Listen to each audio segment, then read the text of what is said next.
Everyone, and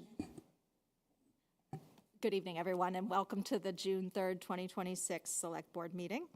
I call this meeting to order at 7:30 p.m. This meeting is being recorded and broadcast live by WACA-TV and live streamed on YouTube. Remote participation is available using the Zoom video conferencing platform. Any disruption with the video conferencing platform will result in the platform being shut down. In the event of a disruption, broadcasting will continue on WACA-TV and live streamed on YouTube. So the first item on our agenda this evening is citizens' participation. Before we get to opening it up for citizens' participation, I just wanted to set a little bit of a process in place and expectations so everybody kind of knows what to expect with citizens' participation. As most of you know, citizens' participation is a way for people to ask questions about anything or make comments about anything to us. And it doesn't have to be on the agenda, but we're going to limit all comments and questions to 3 minutes. And citizens' participation isn't an opportunity for a back and forth with the board. If you ask a question, I will take note of it, and we will either put it on a future agenda, or we will discuss sort of like who's going to get back to people and sort of the next steps for it. So, but it's because of open meeting law, we're not able to really have a conversation about something that's not on the agenda. And if you do have a question for something that is on the agenda, you do have the option of waiting until we get to that agenda item if you want. And then we can discuss it, or like I said, I'll take note of it and we can make sure that we talk about it during that section. So if that makes sense for everyone. So I will open this up for citizens' participation. If anyone online would like to make a comment, you can go ahead and use the raise hand function on Zoom, and I will recognize you and we'll let you unmute. We have a couple people in this room first. So, Ms. Mannell, come on up. Connie Mannell, Newcastle Road. Concerning the 1060 Main Street development proposal, I will share a few facts and my resulting conclusion. The Massachusetts Housing Authority banned SLV developer Jeffrey Engler from building for 1 year and put him on probation for 3 years. Mr. Engler misrepresented information on his Wellesley application. Fearing a trend, Ashland resident Joan Gonfrati asked Ashland Town Council to reassess Engler's Ashland application 6.5 months ago. An assessment of Engler's Ashland application is important because if Mr. Engler did misrepresent information, his application would be null and void. Startlingly, Ashland Town Council has not responded for 6.5 months. Underscoring the delay is the fact that the firm of Ashland Town Council also represents the same developer, Mr. Engler, in another town. This can be interpreted as a conflict of interest. If there has been an attorney's disclosure, there's no evidence of it because the requested records have not been released. It should be noted that requests for additional independent legal support for Ashland has been denied. What can we conclude from these events? Why hasn't Town Council responded? Could it be that they know that Mr. Engler misrepresented his application and can't respond because of the conflict of interest? How else can we explain the 6.5 month delay? Even more alarming is that the same Ashland Town Council has been advising, quote unquote, Ashland through its other 40B apartment proposals. With many other residents, I share a decided lack of confidence in Ashland's current Town Council, and I plead for re-examination of Mr. Engler's application. Thank you, Connie. Joan Gonfrade, One Shore Road. On the Historical Commission, but speaking as an individual resident.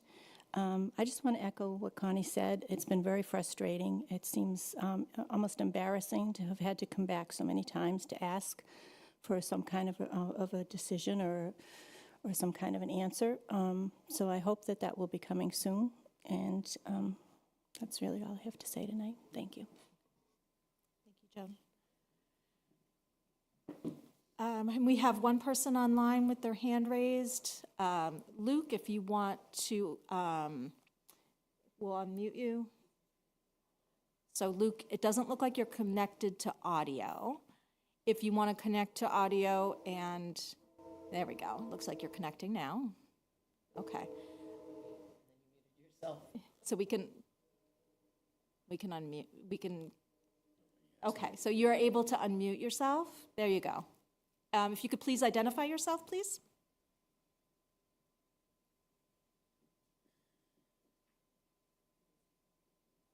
It's the same thing that happened. Okay, Luke, I don't think you're connected to audio. Oh, you're trying to connect again. Okay, let's see if we can do this one more time. Go ahead, Luke. My name is Luke Smith.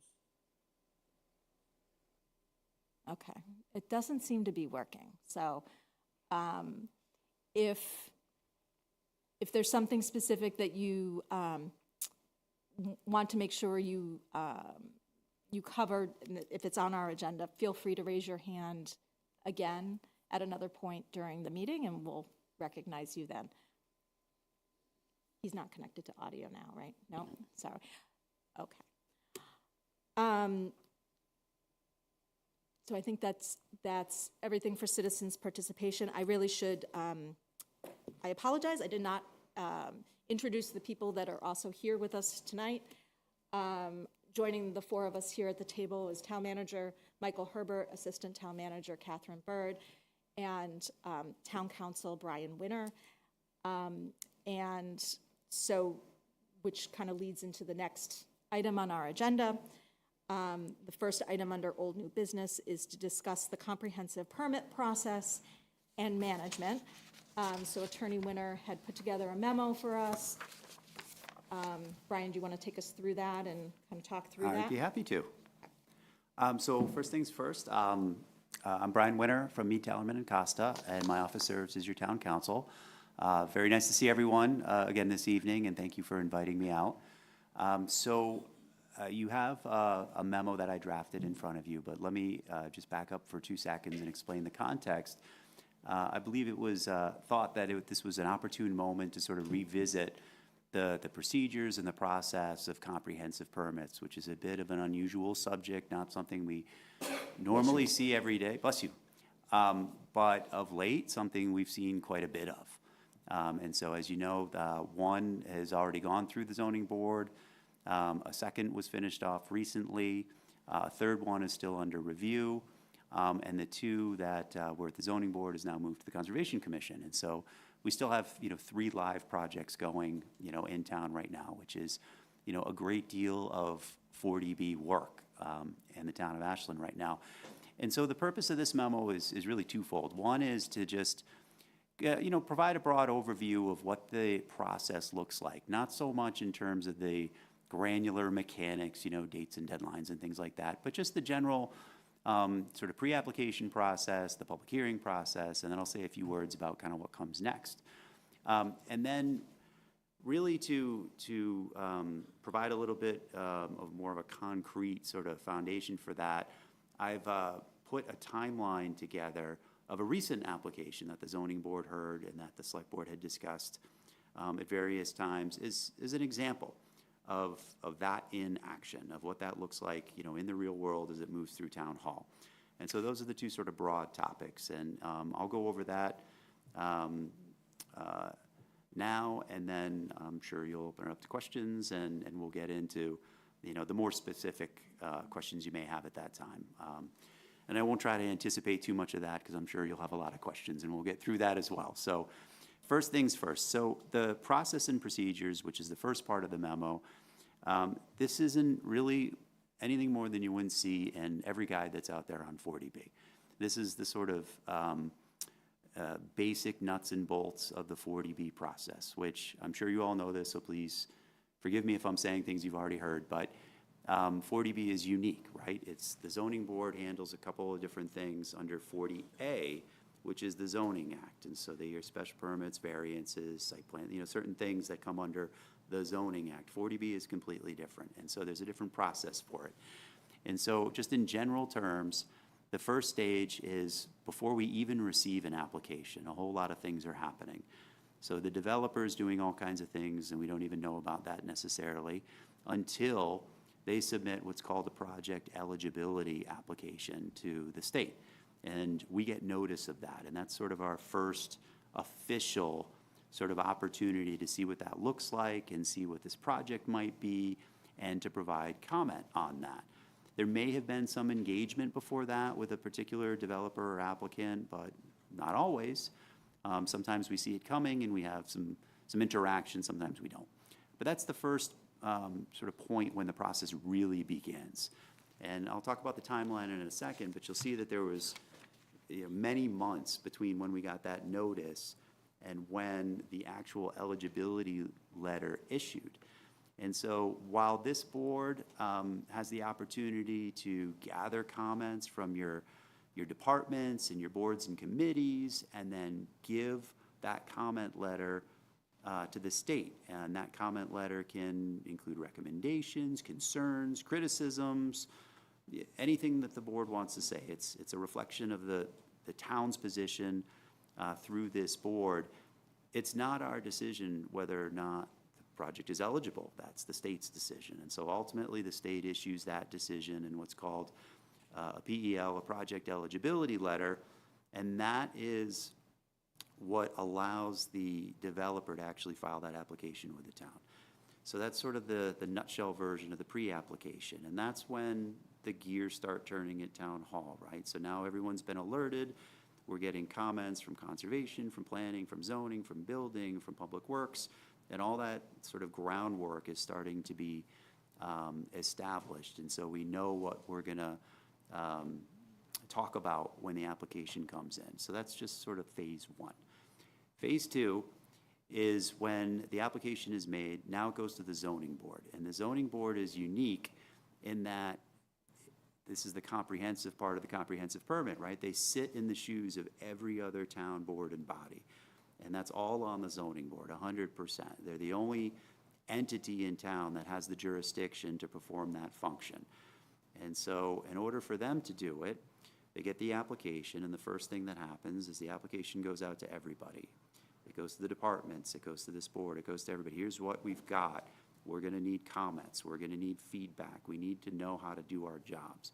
And so I'll just use conservation as an example, because in most cases, zoning boards aren't particularly equipped to do conservation work, or Board of Health work, or a great deal of other things.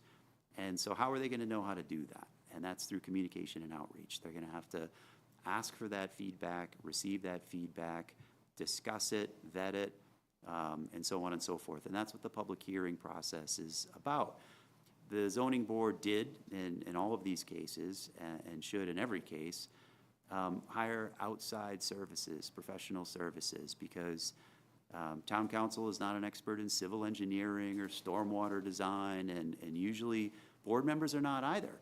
Occasionally you'll have professionals that are staffing boards, and they have a lot of input on those subjects that are in their sort of professional universe as well, but that's fairly unusual. And even if they do have that expertise, well, they're not here in their professional capacity, they're here as a board member. And so peer review is a really big part of that public hearing phase. And so peer review firms are selected, they're engaged, and they provide written comment, they attend the hearings, and that hearing process progresses through each one of those topics. And what we try to do when we're representing the board in that case is sketch out exactly how the entire process is going to take place from day one forward. So for example, we know that there's going to be traffic reviews. We know that there's going to be stormwater reviews. And so let's figure out who are those people going to be that are doing it, how long will it take them to provide their comments, and which night are we going to hear them on. just for structure, right, and to make it a more efficient process. And so that's sort of the phase 2. And in the memo, I've just sort of outlined, kind of the standard timeline for all of that. And that whole process is governed by state law, obviously 40B, but also the state regulations on 40B. And so while I completely understand that any comprehensive permit is a very complex situation with lots of interested parties with lots of different motivations, the zoning board is required to adhere to the state regulations and what those say that they can and can't do. And so to a certain extent, notwithstanding, all those considerations, the zoning board has a role to play under the regulations. And so there's certain things that are outside the scope of their jurisdiction. Some things, for example, for project eligibility, like the financeability of the project, who's lending for it. Well, we don't have any say in that. That's between the state, the lending agency, subsidizing agency, and the developer. So those are things we just don't have jurisdiction over. And there are a bunch of other things too. But for the most part, the zoning board exercises jurisdiction over all the other local boards and bodies. And so they can hear all of that. And so they go through that whole vetting process with the peer review consultants interacting with the developer. And that can take a number of different forms as it proceeds through, right? I mean, it can ultimately lead in a denial for lack of information, or a denial for the merits, or it can lead to a grant as applied for, like as the plan is presented, or it can lead to a grant with a whole lot of conditions. Some of you may have seen some of the comprehensive permits before, including the recent ones, and these are 25, 30-page documents with dozens and dozens and dozens of conditions and requirements and parameters. And so there's a lot of work for the zoning board to do in that 180-day period. And so that outline is here on page 2, just in terms of how that progresses. So the last part I wanted to talk about is, a recent example, so that this is a little bit more tangible, right? Because we've had 3 come through, or are still going through. And I used one that's a recent example, fresh on everybody's mind. So 1060 Main is the one that I kind of used in terms of the outline. And so if you look at that table at the end of this memo, and I'm just going to walk through it very briefly because I'm sure you'll have questions and we'll get into the details as we go along. I highlighted a couple of sort of operative dates, just to give it some structure and to give the board some orientation on this list. So it actually goes from the most recent to the most distant. And you can see all the different events that occurred during this process. And this is just the sort of in-person physical events. Obviously, there's phone calls and emails and correspondence. That's not on here. But there's obviously a lot of chatter and discussion in and around each one of these. So if you look at the bottom of page 5, you'll see that it was April 2024 when the mass housing application went in. That's the eligibility process. The eligibility letter was issued on October 11th. So between that time, you'll see that the select board met and considered and voted to issue comment letters to the state. There were a number of select board meetings during that time. On November 22nd, 2024, the comprehensive permit application was actually filed, and that kicked off the zoning board process. I believe in that time, prior to the eligibility, the board hosted a 40B forum. In that case, I think, if I recall correctly, it was Attorney Haverty that attended that? Okay. So there was sort of a forum for discussing kind of some of the things that we're talking about tonight even. And at one point there was a discussion about an advisory group. I don't know all the details. This was before my involvement, but that was just before the application was filed. And so after the application was filed, there were a number of select board meetings where this was just on the agenda as a status update, I believe.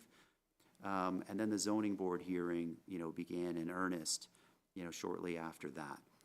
And so going to the top of that page, and then if you flip back one page, you'll see all the various meetings of the zoning board, all the way up until the decision issued on January 16th.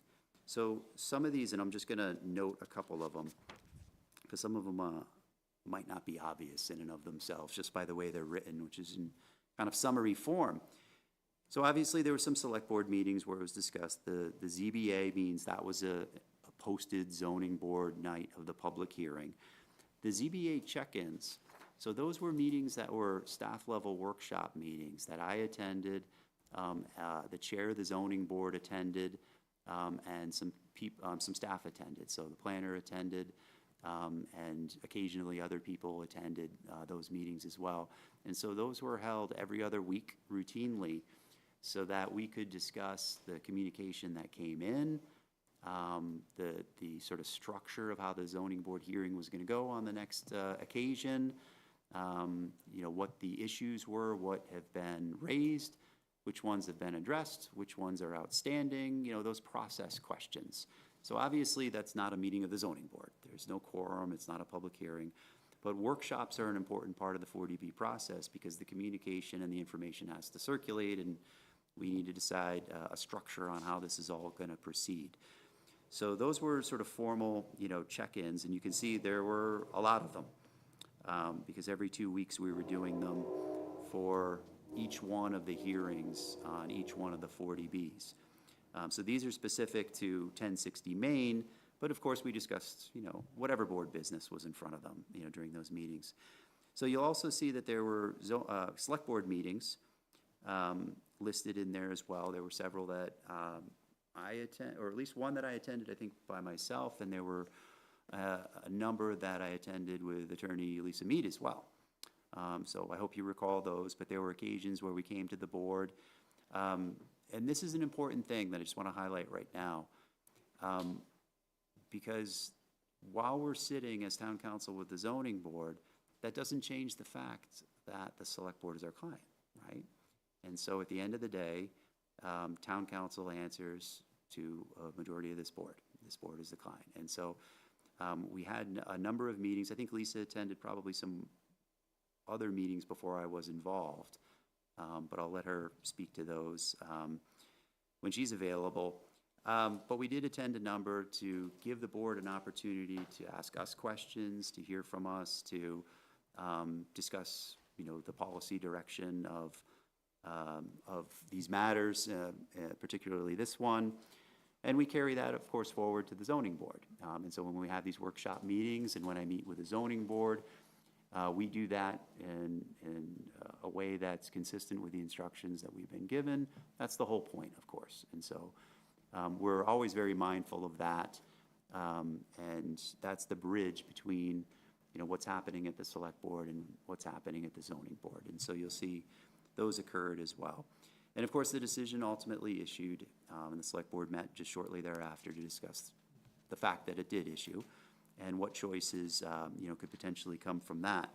There's a couple others, other entries here that I just want to mention because they're a bit, they don't speak for themselves. And so one of the ones is you'll see on September 30th, DEP EPA attendance. So there was one night of the zoning board hearing where representatives from these agencies were invited to attend.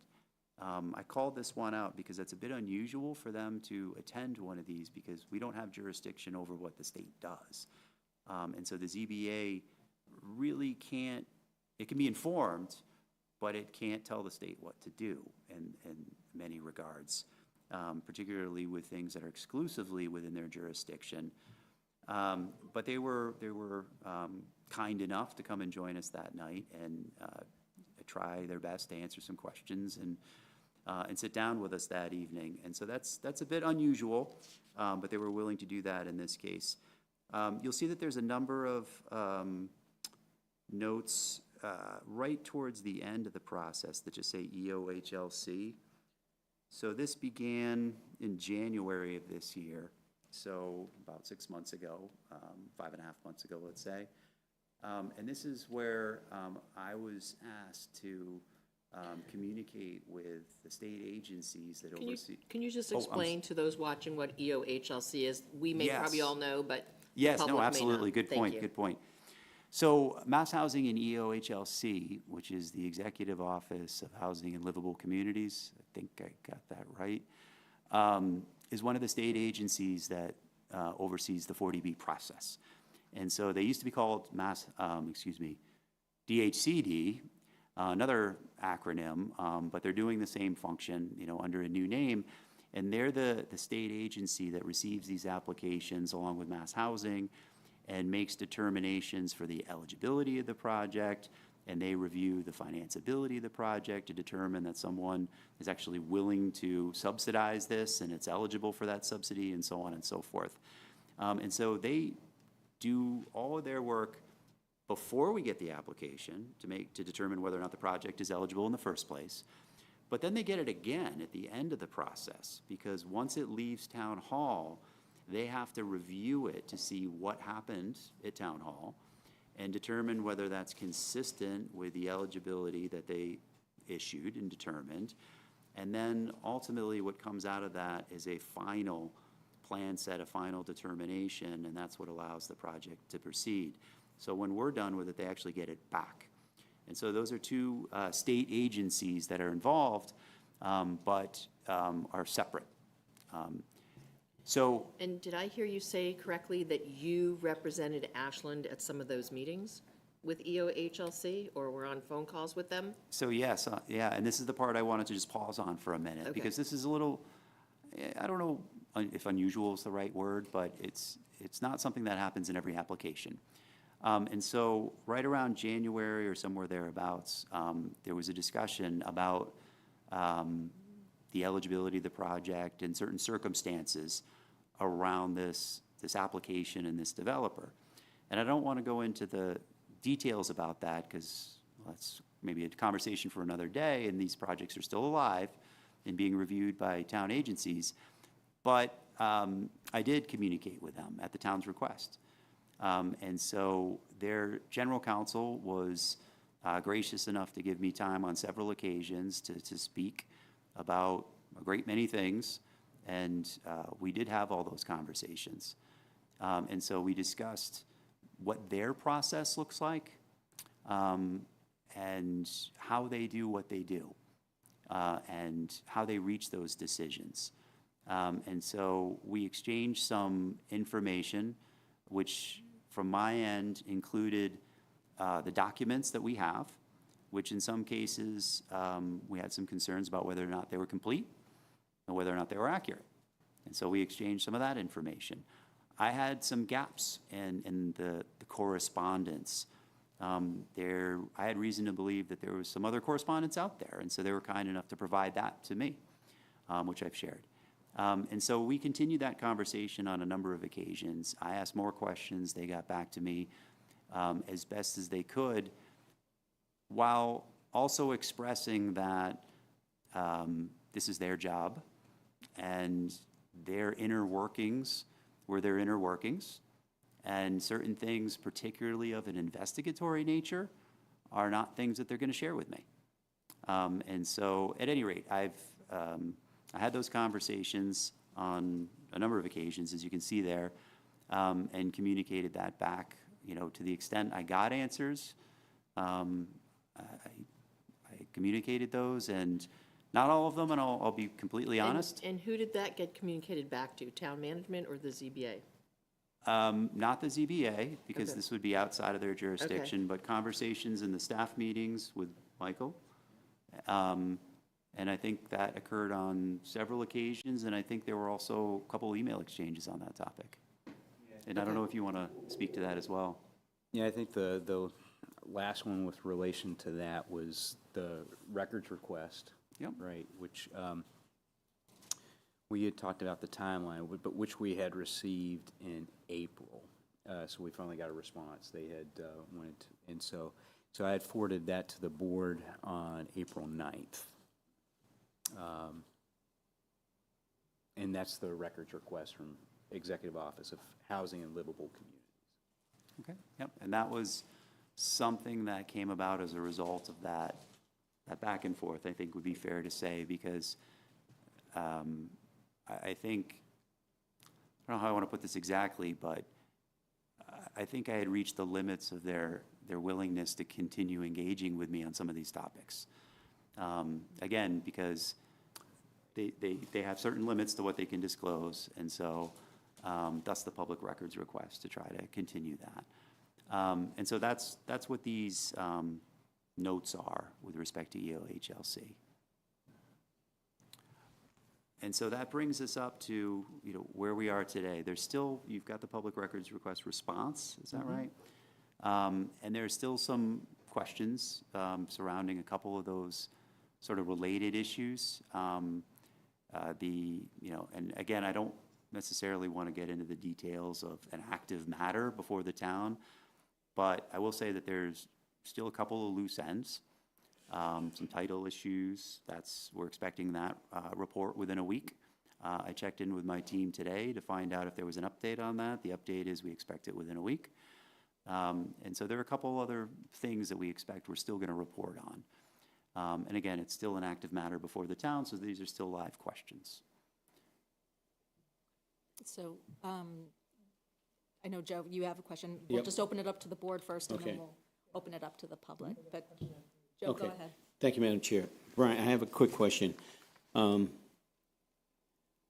process as it stands right now, new information has come since the ZBA's done their homework on this project. And I'm referring to, when you brought it up earlier in one of your comments, is the traffic study. With the MBTA changing their traffic and stops, there'll be 3 new stops every half hour, which isn't part of that traffic study, and that's greatly going to change that traffic study. Can the town ask them to revise their traffic study as a result of this new information that was being provided, and as a cause of the state's action? Because this is definitely going to have a huge impact in downtown when it comes to the traffic aspect of it and the bearing of stopping the traffic for all these trains to come through. Additional 3 stops every half hour throughout the day, which wasn't part of the original traffic study. Correct, and I remember, and we've discussed this before, I think, on a couple of occasions maybe. So what we did when you raised this issue is we went to our traffic consultant and asked that exact question. Why isn't this in your report, and what effect would it have if you considered it, and so on and so forth. And so that was part of the process on this application. And I don't remember his response specifically, but that's... I'll be honest with you, I don't think he gave you a response, because I never saw a response or read one. That's the reason why I'm bringing it up, Madam Chair. Yeah. It's because it is impactful to this whole project and to this whole area. So I know the question was, sorry, I didn't mean to interrupt. No, that's okay. Yeah, I know the question was asked, and my memory is that we did get a response. It wasn't an updated traffic report. That was not the response. Okay. The response was, I think, in an email saying, yes, we're aware of that, and here's our thoughts. And so I do think that exists. And so if it didn't get circulated or come to your attention, then something went wrong, and that's something Which is the reason why I bring it up now. Thank you. Hi, Attorney Winter. Thank you so much for putting together this memo. I actually found it very helpful. But I do have a couple of questions based on what you've talked about tonight. And I have a question and a clarifying question. So one thing I'm a little confused about is a kind of a procedural issue. So we were talking about basically, the process, if we had the eligibility letter and all these things going through, doing our due diligence for 40Bs.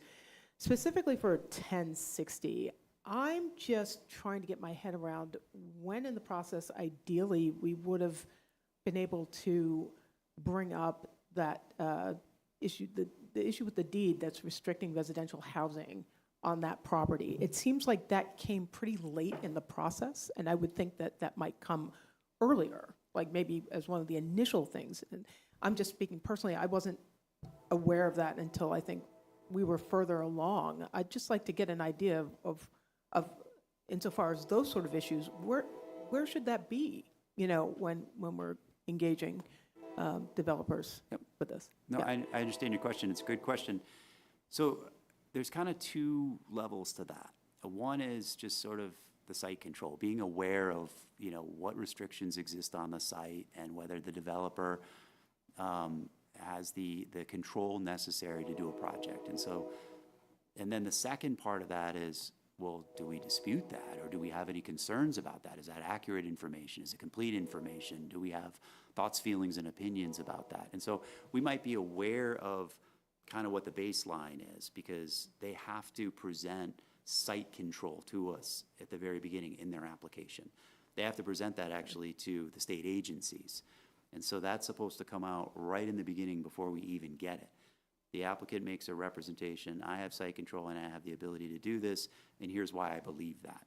And so I think you're referring to the activity and use limitation? Yeah. Is that right? Okay, and so that is disclosed, and it's a matter of record. It's recorded at the registry, and so the state is aware of it. It's in there at the very beginning. But what's not in there until someone raises it is, we disagree, we don't feel that way, we're not so sure, all those other things. And so that can be raised at any point. Right. And so the activity and use limitation is a little bit unique in the sense that it can be changed and modified by DEP. And so there are AULs, we call them, right, on lots of sites all over Massachusetts. And what happens is they restrict the site, and when someone comes and seeks to develop it, they, of course, see this in the record title, and they realize, oh, there's this restriction here that's going to be an issue for the development. How do I satisfy DEP so I can do the thing I want to do? And so then there's a conversation. And so that conversation can lead to changes to that restriction. And so it's different than, say, like a conservation restriction, where once it's recorded, it's pretty much written in stone at that point. There's nothing you can do about it. And if it says no buildings, no buildings. An activity and use limitation is a little bit different, because it might say no buildings today, but tomorrow it might say, well, no buildings unless you Right. do A, B, C, and So D. it's, so it sounds like that's something like that if we'd been aware of that, we could have actually brought up initially during the beginning of the process. We didn't have to wait until later in the process? That's correct. If there were concerns about it, it could have been raised early on, but here's the issue with that.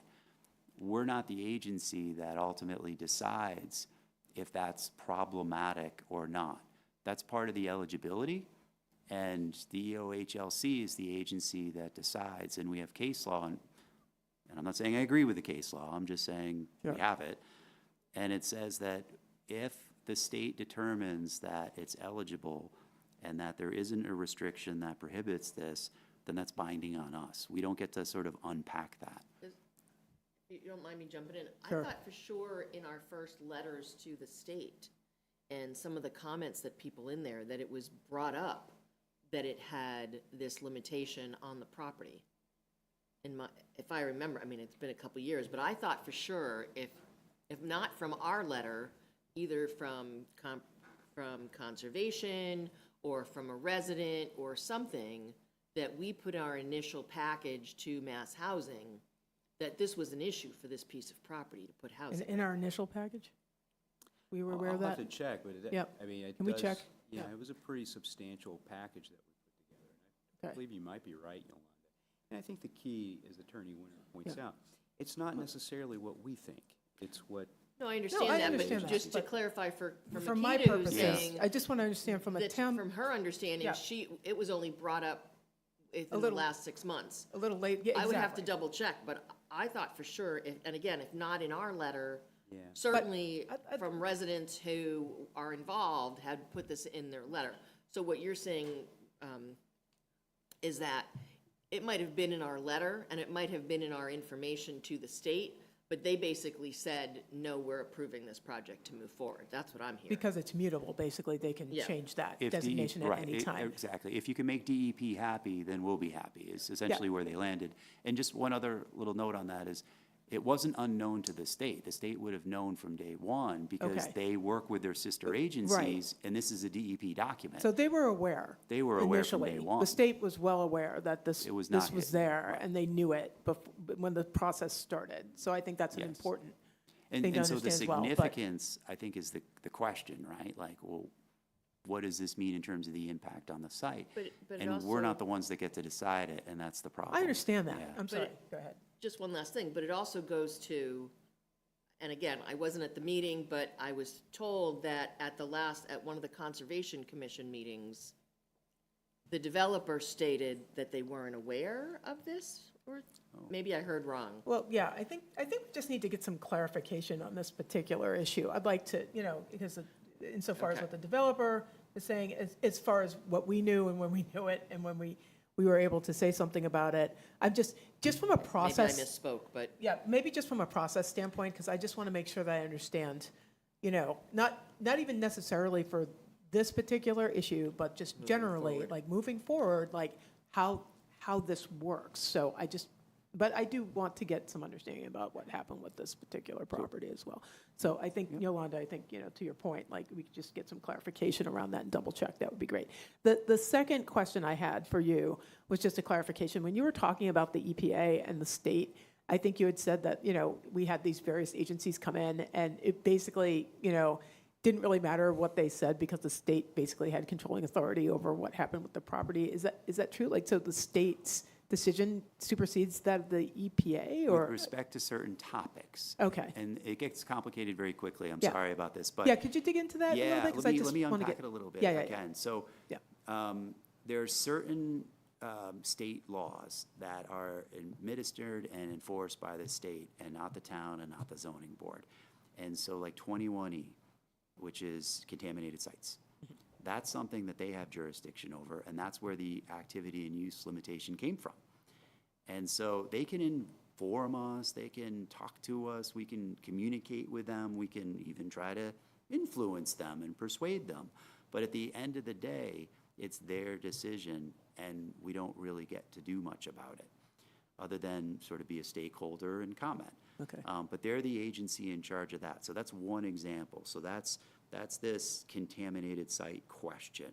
And this comes up in all kinds of, I've got a solar project right now. It's on a site that has an AUL. Right. And so this comes up all the time. It's not unusual to this one that we're talking about here as an example. And there are other things too.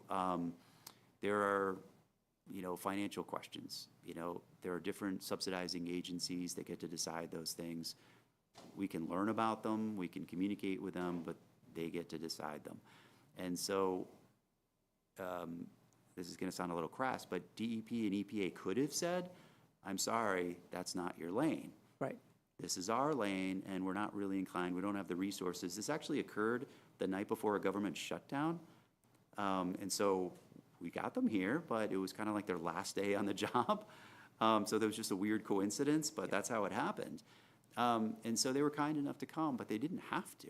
We couldn't make them. And so I think really through Michael, they were willing to do that through, I think, his communication with them, if I recall correctly. So that was unique in that particular instance. But it's another example, just to bring it back to sort of the general theme here of just sort of communication and everyone having access to and knowledge of the same information. So the policymakers, the decision makers, whoever they may be, in whichever board they may sit on, is well informed. Yeah, I appreciate that, and I think, just getting some details around what the, what's within the jurisdiction of some of these agencies can be very confusing, I think, for a lot of folks, even like watching here, and even professionals who do this all the time. So I appreciate that clarification. Yeah, I think those were the only things I had questions on. I think that, and just getting an idea of the timing, and I maybe not be remembering things, literally. So just getting some clarification on that previous issue would be Certainly. helpful as well. Yeah. Certainly. Thank you. So, and I had a question.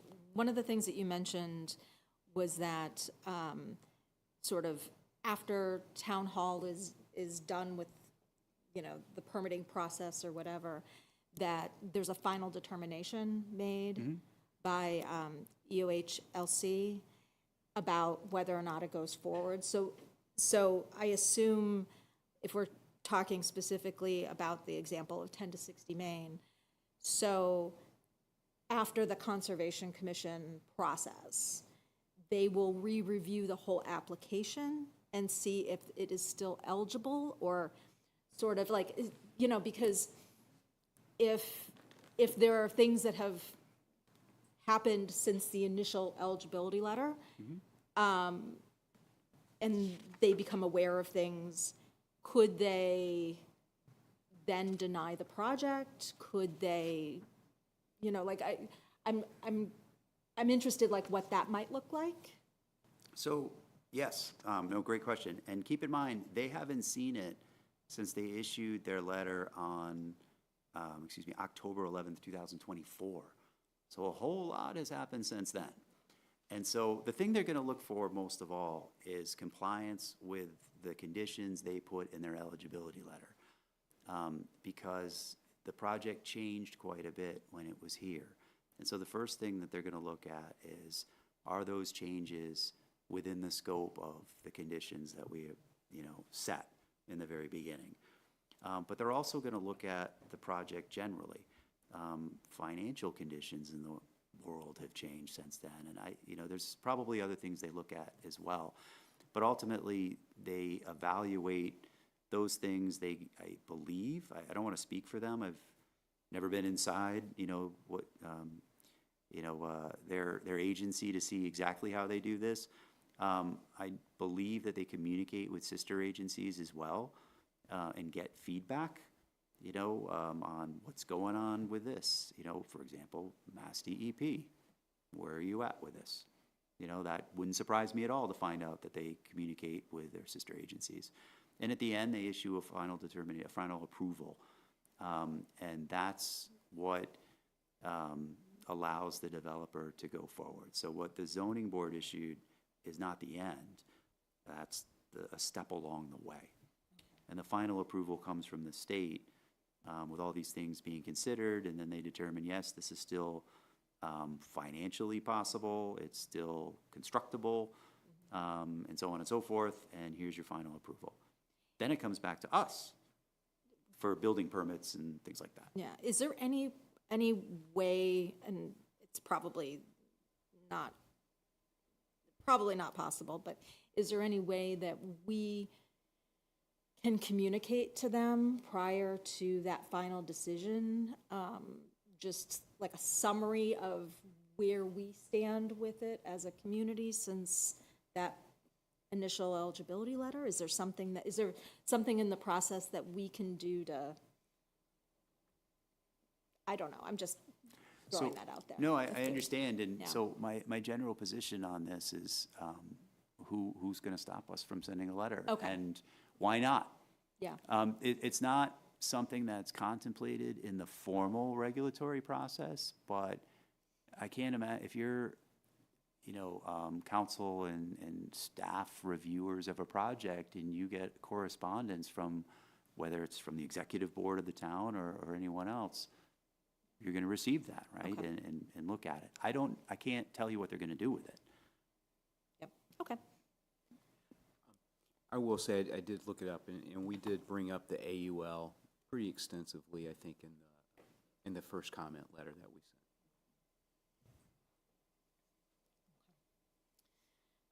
sent. Does the board have any other questions? So I know when we had citizens' participation, we had, Joan and Connie had some questions and things that they raised. I want to make sure that we kind of cover that under this whole umbrella. So, I think you did, but just specifically, the whole idea of the application and the conversations around that application and whether it was truthful or compliant. And again, I'm speaking specifically for 10 to 60 Main, but it really is any application that comes Correct. before Understood. before mass housing. So, but, Yeah, let me circle back on that yeah, if I may. I just want to make sure that we answer that question. So, couple things. One is, that was communicated to us, that there was a desire to revisit that. So we obviously do it when it first comes in. And we take a look. It's mostly for completeness. We don't have a lot of information the very first time we see it. And so we look at the basic things. If they're referencing a deed, is that a correct reference? Is that this site? And so on and so forth. And so that's an initial review. But what we did in the second stage is look at, I think there were a number of questions. I mean, a list of questions on a number of topics. And so we took a look at each one of those, and that's actually what precipitated my conversations with those agencies that I mentioned, the EOHLC and their general counsel, to try to get to a little bit more intel on some of those things. And so that did occur, and that's been reported back in different forms and fashions. It's a little bit piecemeal because, you know, we didn't just get it all in one package and say, you know, here's the answer to all your questions. And so we get a little bit on one topic, a little bit on another topic. But one theme that was very clear is that irrespective of what opinions or position we may have on some of those things, that's their jurisdiction. And so I'll use the AUL just as, you know, a random example. We may disagree with them and think, actually, we think the significance of that document is different than what you think it is. But we don't have the jurisdiction to even make that decision. And so this is where I ran into kind of a wall. And so I engaged, I re-engaged. You'll see, I went back again and I went back again. Said, yeah, I'm still not really satisfied. A couple more questions. Can we talk again?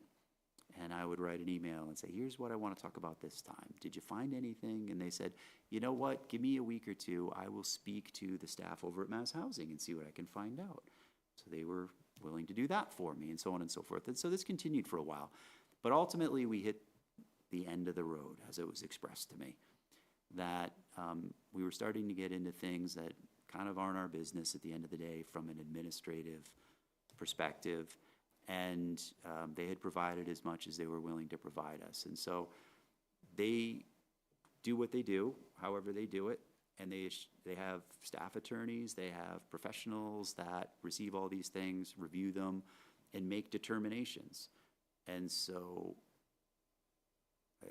I'm not trying to say anything that's a lightning rod comment, but the idea that the suggestion that maybe they didn't get it right, or you know, maybe they didn't see what we see and so on, was a little bit offensive to them, right? Because this is what they do and they take it very seriously. And so in this particular case, it was a more complicated history. And so there was a little bit more to go over. But at the end of the day, they said, you know, this is as far as we're willing to go with you on this.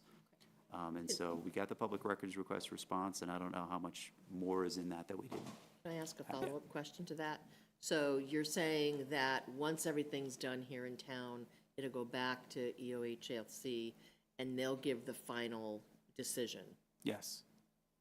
Is there a possibility, I mean, and based on your experience, you've done a lot of 40Bs, that they change their mind based on the input and the information that they've seen and heard of from the last 2-year process? Incredibly unusual. Okay. It's not impossible, but I don't want to give anybody a false impression. I mean, they're in the business of permitting housing. And certainly, Let's be honest. I had the opportunity last night to hear from the secretary at an event, and they're proud of the 40B process and the housing it can create, so. That's the reality. Okay. Thank you. And then just the other question that I think was asked was regarding the firm's representation of Mr. Engler specifically in another matter. Can you talk a little bit about that and sort of what? It's a matter of public record. We disclosed that at the beginning of our engagement on this particular matter. One of the partners in our office had worked with another entity with Mr. Engler. We disclosed it. We requested the board's consent, which is a requirement of our rules of professional conduct that are established by the Supreme Judicial Court. We did that. The board consented. That was all disclosed well before we engaged on this project. Is there any other questions? We had, oh, Luke doesn't have his hand raised anymore. Connie, Joan, do you have any other follow-up questions? You're welcome to come back to the microphone and ask any additional questions you have. Come on up.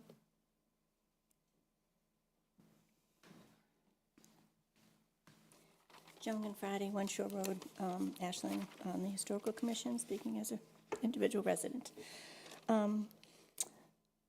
I think the question I have, and I appreciate the fact that some of that the AUL, et cetera, was brought back to the EOHLC. The question is, my question has been since the beginning, did they lie on their application? Because that was what stopped them from doing 40Bs before. And my concern is that they lied. My concern is that they said there was no restriction in all of the other questions that I put down in the email that I sent, that they were, some were granted were a stretch, but the lying part I don't think is a stretch at all. They lied on the application and said there were no restrictions. You just said yourself that an AUL is a restriction. You used those words. So how does that transfer to the fact that nothing was, that the application gets approved and there's no pushback? Can we appeal? Can the town appeal? Would you like me? Yep, go ahead. Yeah, sorry. So I have looked into that. I've received that question. Absolutely. And we have looked into it. And two things came as a result of that. One is I had conversations with the general counsel for the agency in charge of that, which I mentioned earlier. And second, I believe more than once in an email, at least one email, but maybe even two emails, I responded to that question. And so there's two parts to this. And I think we spoke maybe after one of the zoning board meetings. Is that true?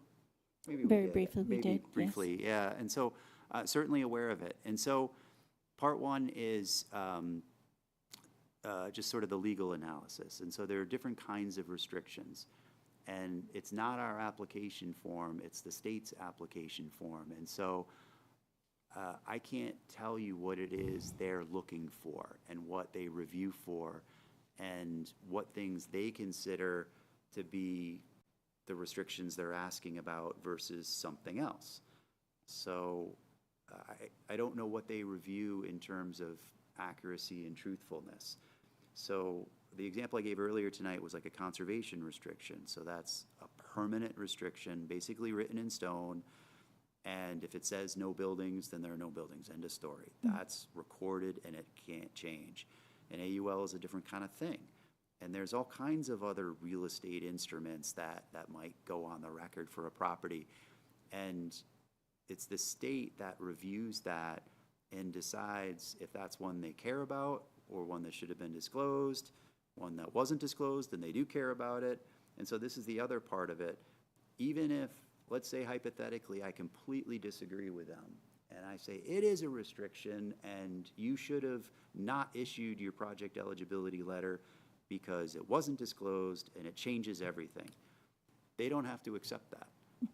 And that's the bind that I find myself in that. And so that's why I engaged with the general counsel. Did you ask? Because it's two different things, right? It's whether or not they disclosed it, but the fact that if they clicked no, And there they were did. no restrictions, they could be lying about that, right? Because they had to know. So I Right. think that's the question is, can we go back to, and it sounds like you have, to have. say, look, That's right. based on this information, it looks like they lied.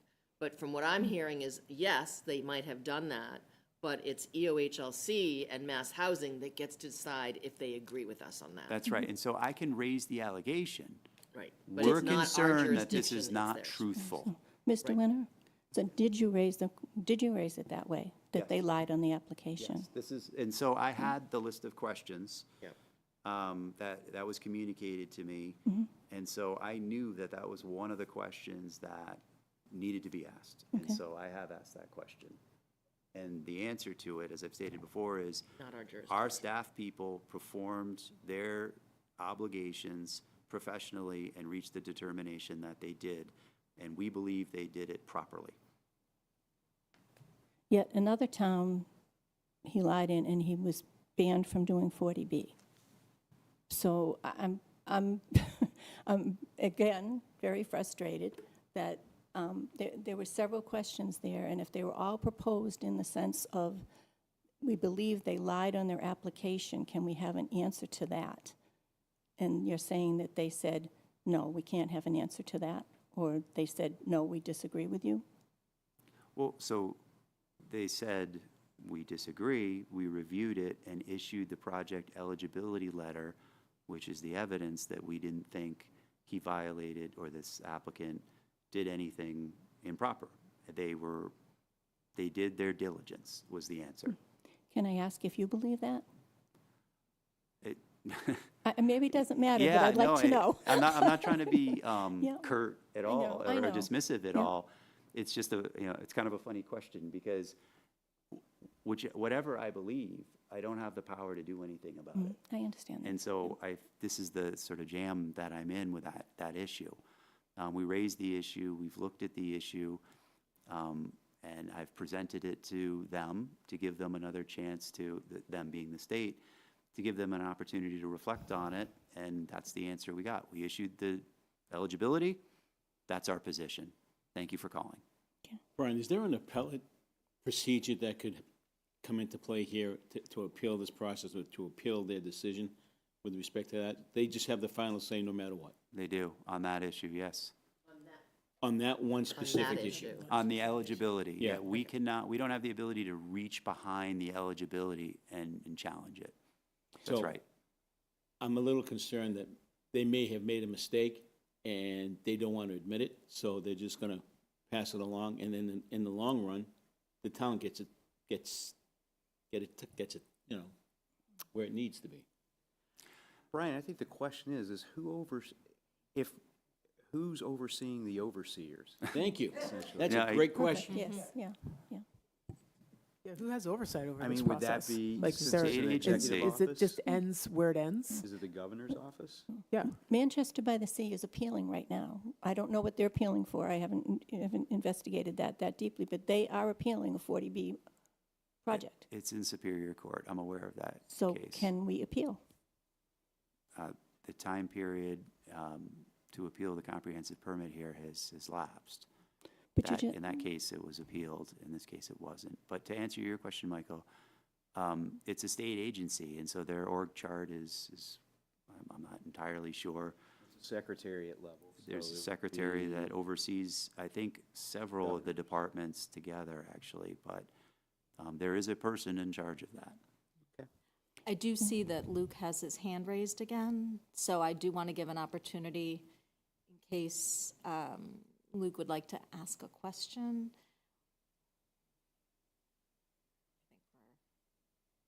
Is he connected to audio? Okay. Luke, you need to unmute yourself? He's not connected to audio. Okay. So you have to unmute yourself, Luke. Hit the. Whenever you unmute. Yeah, whenever you unmute, you kind of, you disconnect. Luke, can you hear us? You can go ahead. Okay, we still seem to be having issues with Luke and his audio, so, Can I make a recommendation to Luke? Luke, if you want, send us a question via email. our select board email, and we can jump in and take a look at it right now. So, selectboard@ashlandmass.com is the email address. So, Brandy, can I just ask one last sure, and question? then we're going to need to move on to our Of course. agenda, but Of course. go ahead, Joe. You mentioned that the comprehensive permit that gets finalized at the end by the EOHLC, yet they've already approved the comprehensive permit. After the ZBA, I understood. It went to Mass Housing and came back as approved. So if there's another approval at the end, is that a place where we can appeal? No, excuse me. No, Am I the appeal misunderstanding? is of the permit from the zoning board. That's where parties can appeal that to court. So what gets approved at the very end then, if it's too late? I'm not sure I understand, but if there was an appeal on any comprehensive permit and it goes to court, then that final approval can't issue until that is resolved. But when there's no appeal, the developer can go right to the state and get that final approval. And then that's the end of the administrative process. Then my last question is, why wasn't it appealed? Okay, my last question.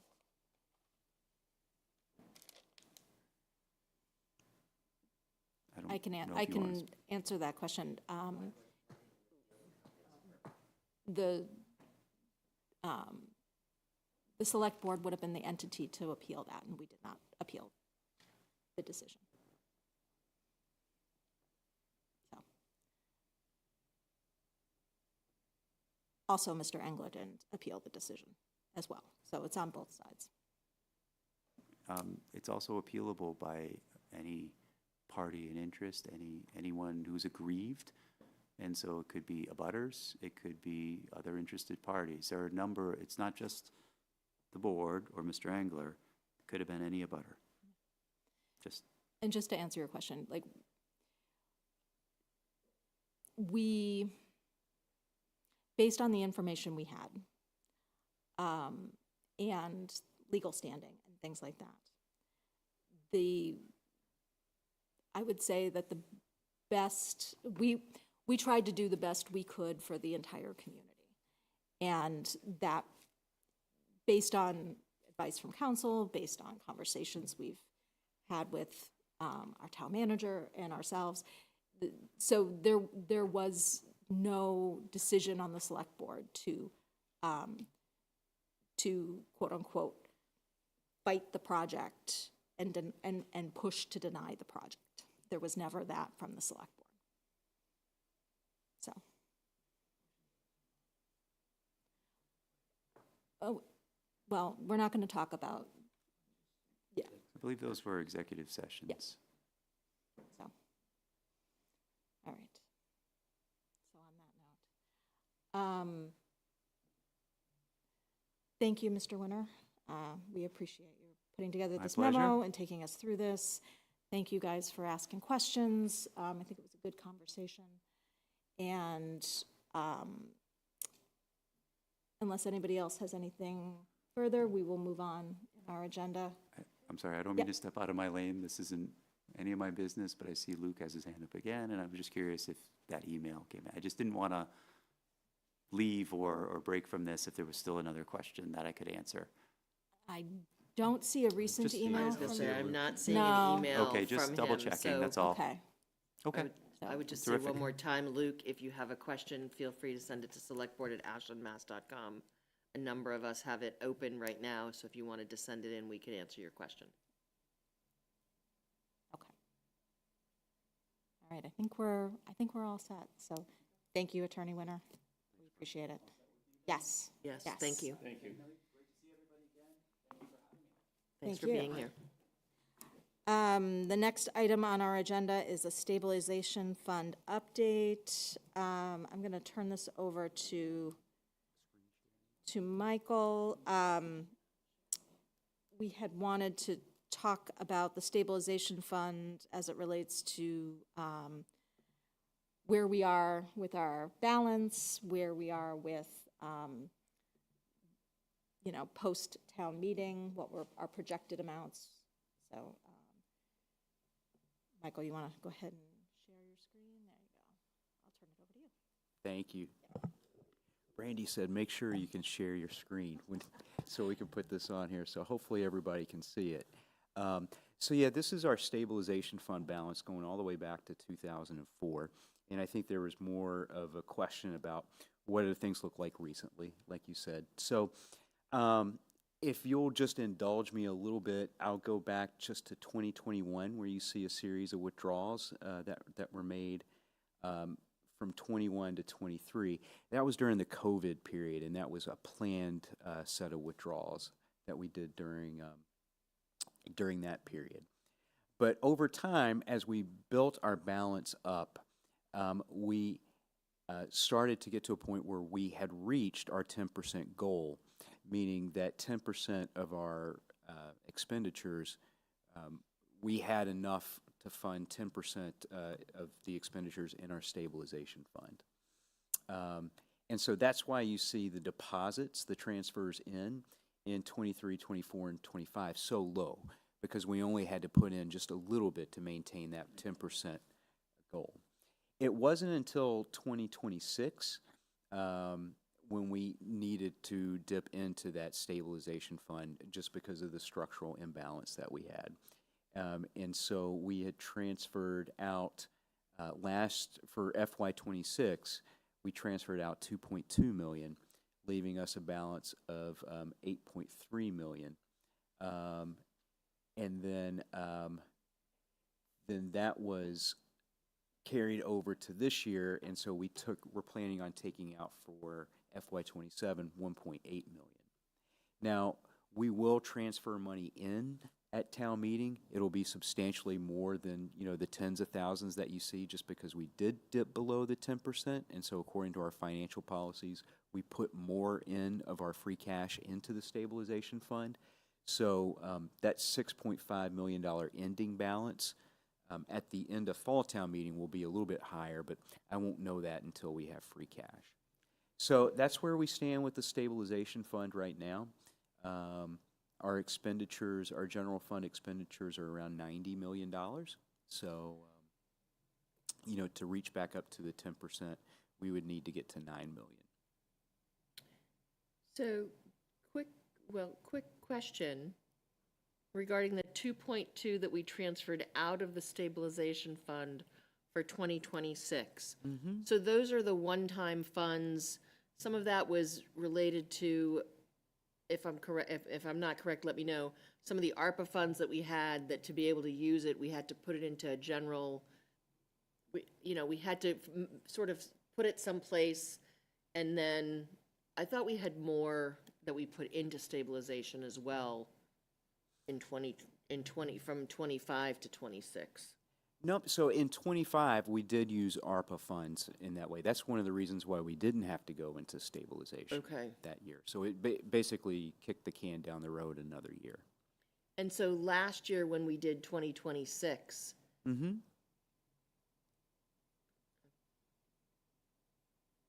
so we've already used, so for this budget, we used one-time funds for 2026. Yeah, for the current fiscal year. So we did use one-time funds, right, which we talked about. And then because we did one-time funds in 2026 is why, one of the reasons that the override was so important, because we used those one-time funds either to create positions or to do some things that we knew that we'd have to have other revenue to help cover moving forward. Yeah, I mean, if I remember correctly, the 2.2 million, I don't know what happened on the school end of things, but I don't think we created anything new. That was I just don't like think a on the structural general deficit. government side, but I think there might have been some, Okay. yeah, I think. I could be wrong, but, okay. So hopefully this answers the questions that, anybody might Actually, have just had. one follow-up. So it looks like even though we're doing the override for 2027, we are using money from our stabilization fund, and there's that, so we need to address that moving forward, right? Because if we keep using one-time funds to support our budget, to support what we're trying to do in town, we're going to keep eventually down the road having this issue again. Yeah. So I would ask that we spend time in the next 6 months understanding what we're doing with those one-time funds and having a conversation with our community to say, look, a number of people didn't like the override. We had to do it to support our schools. But as a community, we need to think about what we're doing and whether or not we want to continue using one-time funds for either new opportunities or new programs, because otherwise, down the road, we're going to continue having to do this and we're going to have to look for more money. Yeah. And part of that 1.8 million is 750,000 that we decided to take out of not pursue with an override or any of the debt exclusion stuff. Right. and we went with the stabilization fund this year. Yep. Basically, because things were getting so confusing, Right, right. it just was But that's going to. because we had talked about, because I think when we voted the budget, wasn't it like 1.6 that we voted for the stabilization fund? Yeah, and then we amended it because we added 200,000 more for the schools and their fields takeover. And fields remember, we takeover, couldn't, yes. we couldn't just take the enterprise fund and just Right. transfer it over. We got to unwind. So that'll go back in once that gets unwound. Correct. And generally speaking, like, so, you know, we talked about the 750 on the municipal side. The rest of that was money that we typically, I mean, as you can see, like, there's transfers out pretty much, you know, the majority of the years where we have small amounts, and that's to balance the budget. Yeah. So if you can talk a little bit about the rest of that. 2024 and 2025, we didn't have to take anything out. Yeah, we didn't have to. We got into a place in 2013, 2014, where we were taking money out, but we were putting more money in. And then 2017 is when we created the Special Education Stabilization Fund, and we were able to pivot away from that strategy, because that's not a good strategy. And so it worked for a few years until, you know, COVID came around, and we were very cautious about that and just the lack of revenue or loss of revenue. And we did a structured drawdown. We said we'll do 1.4 this year, but we got to cut it down to 900, and we got to cut it down to 450 and wean ourselves off. And then for the next couple of years, we were, well, except 25 when we used ARPA money, which doesn't show on here. But in 2024, we were good. 2025 is when we started skiing into wet snow again. Using and one-time obviously, funds to do yeah. things, yeah. And obviously at a big level, because the numbers that we're taking out are the largest that we've ever taken out. Right. Fortunately, we were prepared, and we were in a position to do that. That's Oh, okay. I'm sorry. No, that's okay. So the balance starting July 1st will be what? 6.5 million. So two questions. One, so we move it out at the beginning of this fiscal year? We can't let it sit there until we need it? That is probably what we will do, Okay. yes. And, yeah, so that, but- the longer it can sit there, the better, because then we can, my other question is, and this is a great chart, I'd love to see this on a yearly basis. Okay. I'm seeing a negative interest in 2022. Oh, yeah, that was a bad year for the market.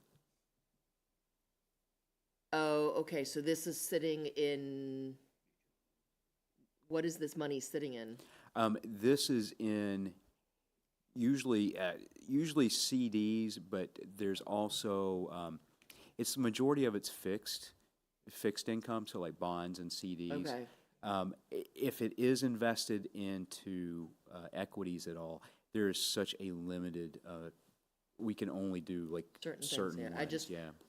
That just is so stark that, you know, we lost, you know, the interest earned was negative 102. I could see that it would be low, but to be negative of interest earned, that means it cost us to have it in some kind of account. Yeah, it was not a That good was the market year. market. It was not a good market year.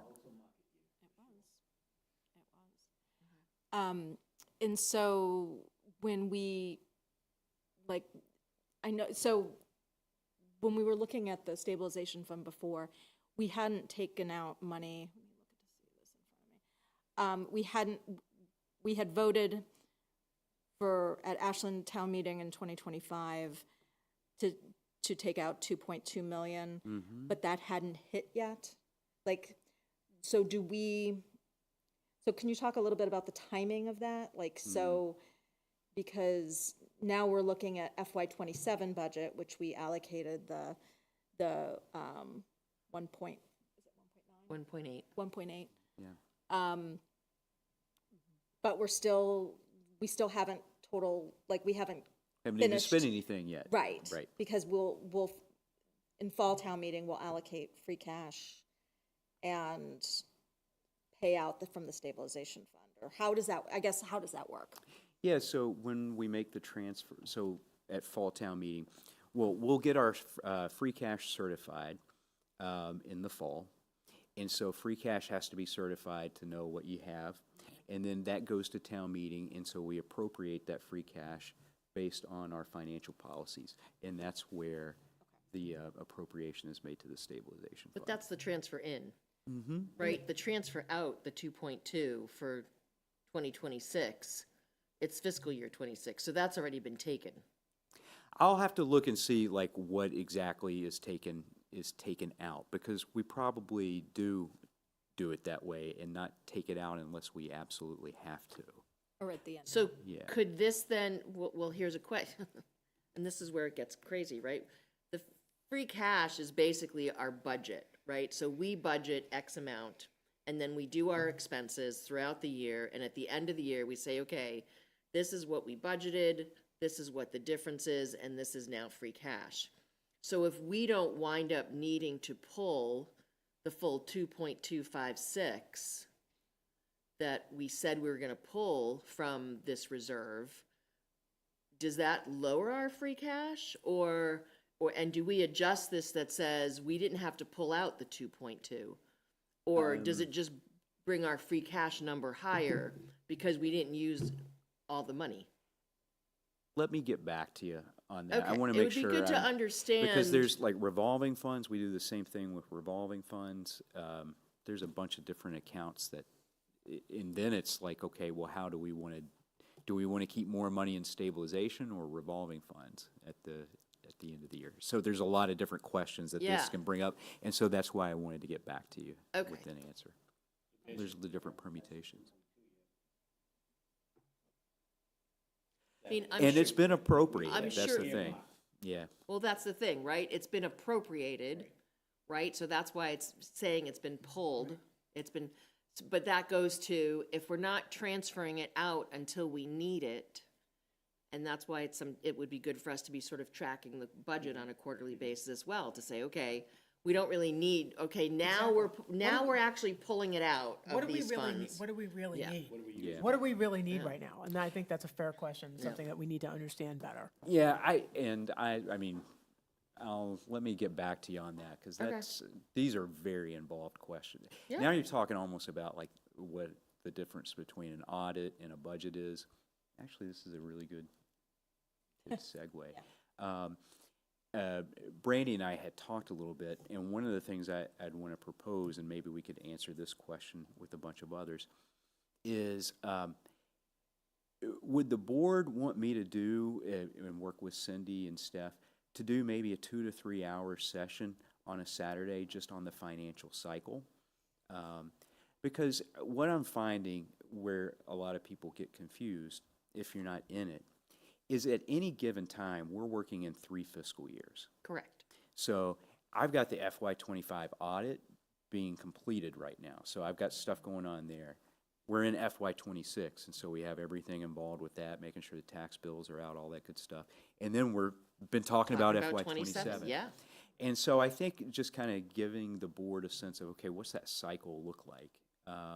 And what all is involved in each of those components, I think would probably help in a lot I of ways. like that idea. I would also recommend we offer it to the finance committee and school committee, and if we Okay. can, either record it somehow. We have to So, make it available for the Well, community. that's what I was just gonna That's what say, we so have that to the do, is communities can can see it as understand. well and understand, because Right, the community doesn't always understand Yeah. either. right. And it's obviously complicated, and when Michael and I were talking about it, I was saying, they're doing this year-round.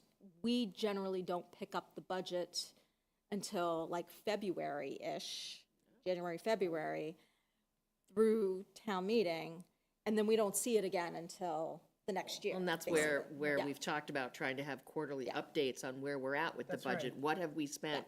What is allocated? What, come February or March, do we need to review what we've been spending and make some changes? Yeah. I mean, I know we generally see what the year-end transfers are like and things like that, but Yeah, because that'll be it's- coming up at the next Yeah. meeting. Yeah. Yep. but we're definitely not as, Oh, we're not into Fluent day-to-day, and- yeah. right? Which Right. we shouldn't have to be, but we should should understand. understand One, it. we have to understand it, and two, Yeah. get the information so that we feel comfortable with where things are at. Yeah, I mean, you should know the difference between an FY '24 audit number and Oh, an of FY course. '25. Yeah.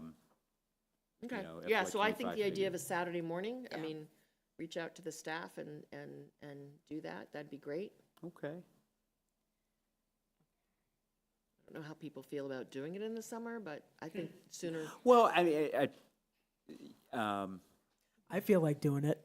I'm like, Okay. I think Anytime. sooner I than, think the sooner the I think the better. summer is a Okay. good time to do it. Yeah, I actually. think it's a great time to do Especially it. while it's still kind of fresh in our, Yeah. Fresh in our minds, and Yep. also things aren't maybe as crazy. So, let's hope.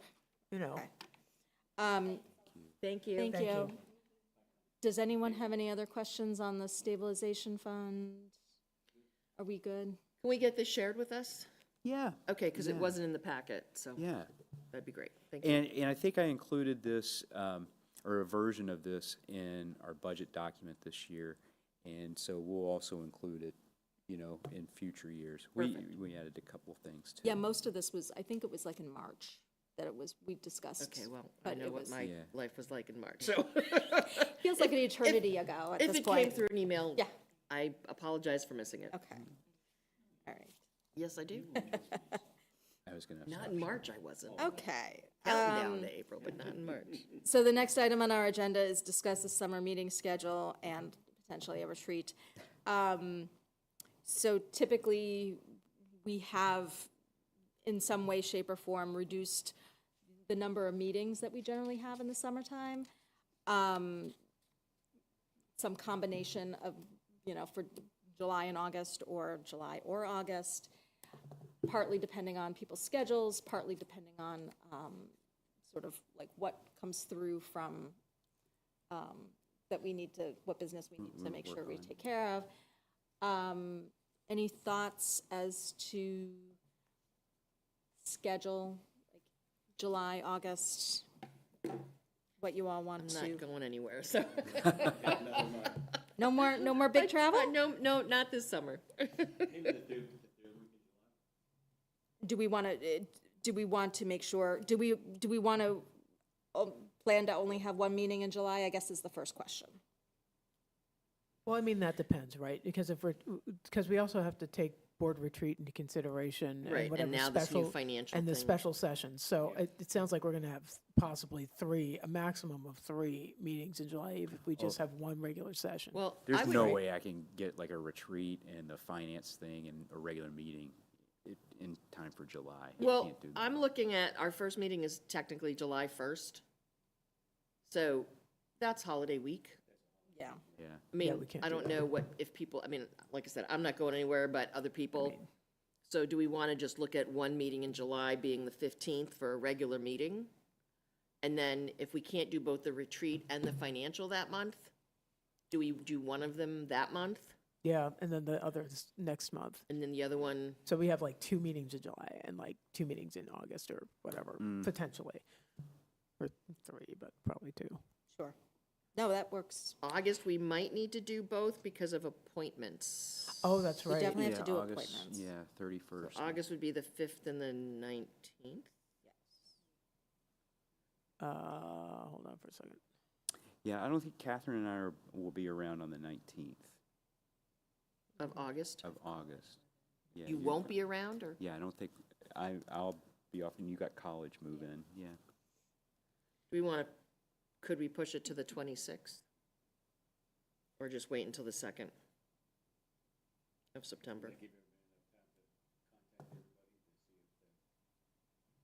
Well, on So- our discussion today is board reappointment, so. So do we want to, so you're saying August 5th and then August 26th? Potentially? I don't know the I school. can do that. When school start? That's a good question. I'm sure it starts the 24th or 25th.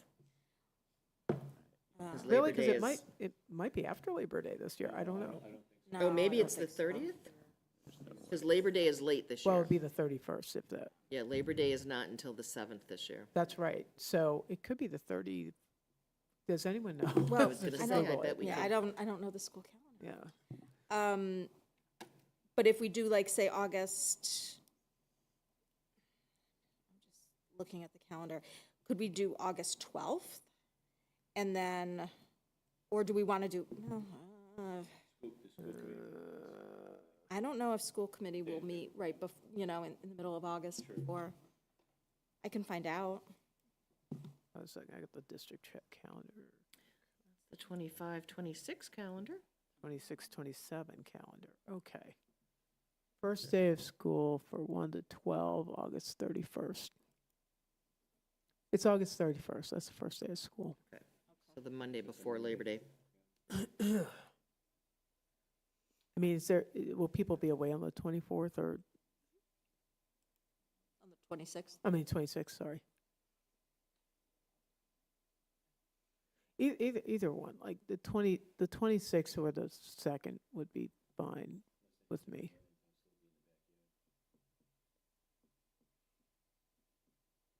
But it, okay, We can't do the 2nd because we gotta do the appointment, so like, yeah. so we get, I mean, if the 26th works for people, we should do that.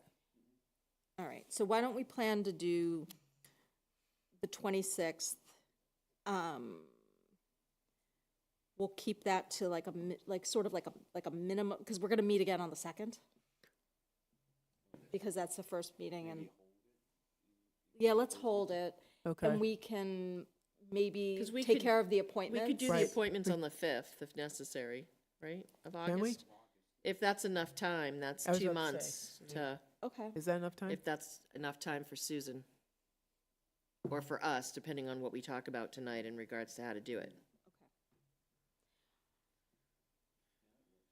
all right, Either way is so- fine with me, even if we do like Yeah, a same. quick appointments meeting on the 26th, if we, you know, that's fine too, Okay, whatever. so we're All not right, gonna how meet on the about- 1st of July, but we are gonna meet on the 15th. We're gonna meet on the 15th of July.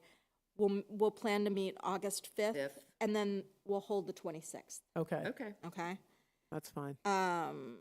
And if we can get the appointments done on the 5th, Let's get it then done. we'll get it done, And and then we cancel the won't have, you know, we'll plan to just meet on September 2nd. okay, so That we'll makes meet, sense. we're That sound- meeting tonight, we'll meet on June 17th, and then we won't meet again until July 15th, that's a month. And if we need to, From a perspective of things that need to get done, is there anything end of the year, Michael, that is gonna need us to, end of fiscal year, that we're gonna need to look at? Sorry. You'll need to do the transfers at the next meeting, at the Okay, next so June you'll have meeting. them available? Mm-hmm. Okay. Okay. Yeah, Right. okay, so does that sound okay to you guys? Does that Yeah, that sound works for us. feasible? Okay, so, just one more time, July 15th. Yep. August 5th, and holding August 26th. yep. Okay, sounds good. And then maybe we'll put out a doodle poll for a date for Yeah, the, some finance finance- session, yeah. Yeah, Session. a retreat date, Yep. possibly? yep, Okay. Ooh, July is filling all up right. for me. Does anybody else have any questions, comments? We're good? Okay, I'm good, all right. thank you. The next item on our agenda is discuss the process for board and committee reappointments. So Yolanda and Makita have been the, yeah, you had worked on all the process. We implemented the liaisons, which I think is going pretty well.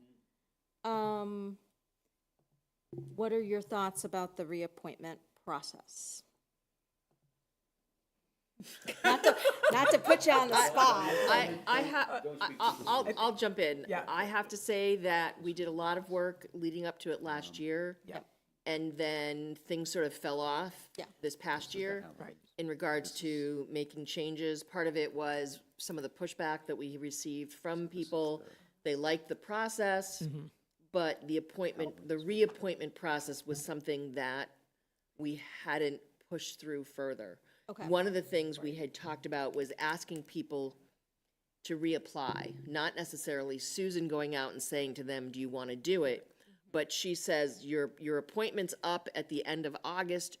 If you want to do it, reapply. And the hope with that was that we could potentially get some new people, right? So we get 10 people, but because we've also we've instated that you need to attend a couple of meetings before you can even apply, the idea of potentially getting new people without them having been at a meeting hasn't really doesn't really mesh with the idea of attending 2 meetings and then applying. So, yeah, I think I'll just echo like what you said. Please. So basically, I think that the couple of things that we did accomplish this year were to, like, first off, get feedback from boards and committees.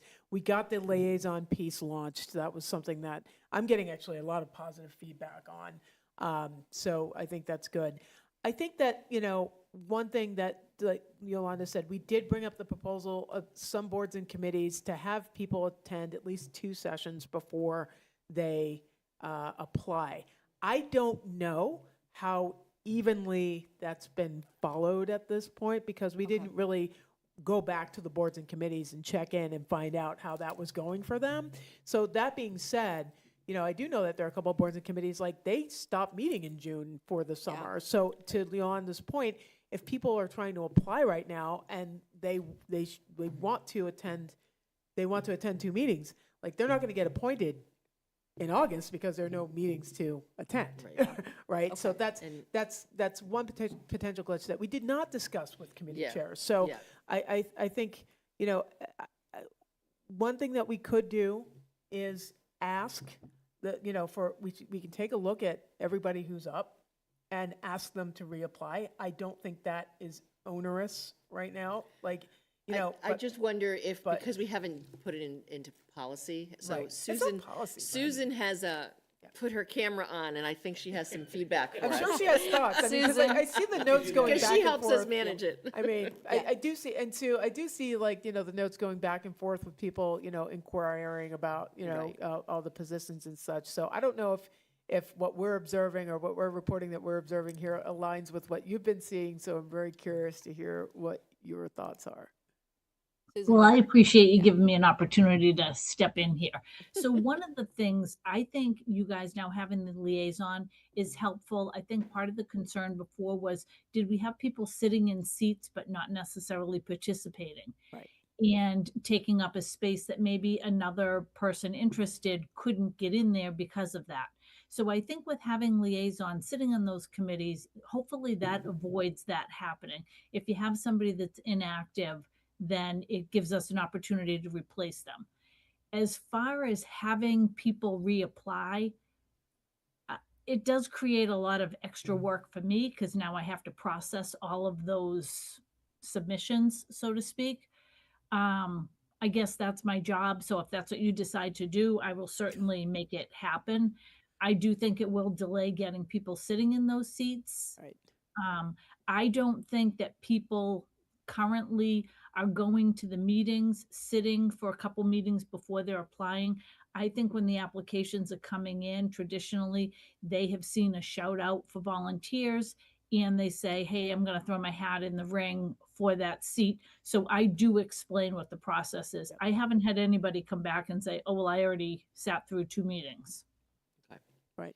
So what I'm hearing from Susan is, again, for this year, just what her usual process is. Your term is coming up. Do you want to reapply? Do you want to stay on the board and be reappointed? Right. I think at this point, that's the best way for this year. And I think as we move forward and we're doing more liaison work and we're sitting in and we're seeing people attend the meetings, we could then start saying, okay, well, they have extra people showing up at the meetings. Is it time to make a shift?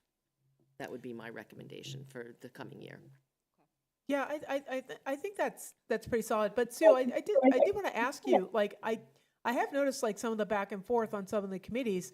I have noticed that there are 2 things happening. One thing I've seen is the committee chairs are actively some committee chairs are actively communicating with you, like, kind of verifying that the people who are interested, who are applying, have been attending some of those meetings. And the other use case that I've seen are people who are just showing interest and exploring those committees. But I think I have seen more people communicating directly with those chairs and getting active in those committees sooner rather than later than in years past. Maybe I'm wrong, but, like, it seems like there's more communication there. Am I wrong about that? It's fine if I am.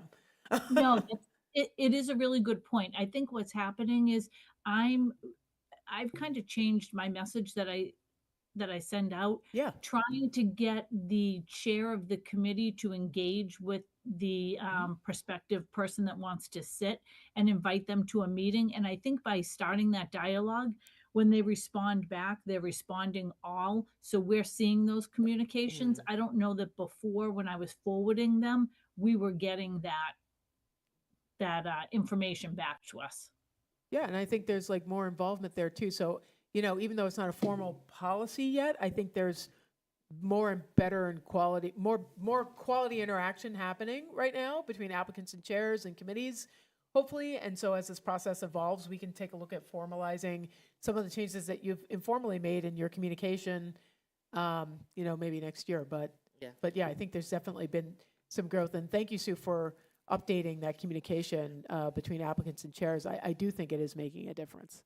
I would agree with that. Awesome, thanks. And of course, Susan, as always, thank you for your support in this. And as we, you get the forms in and then you evaluate them and you point them in the right direction. So thank you for that work. Greatly appreciated. You're welcome.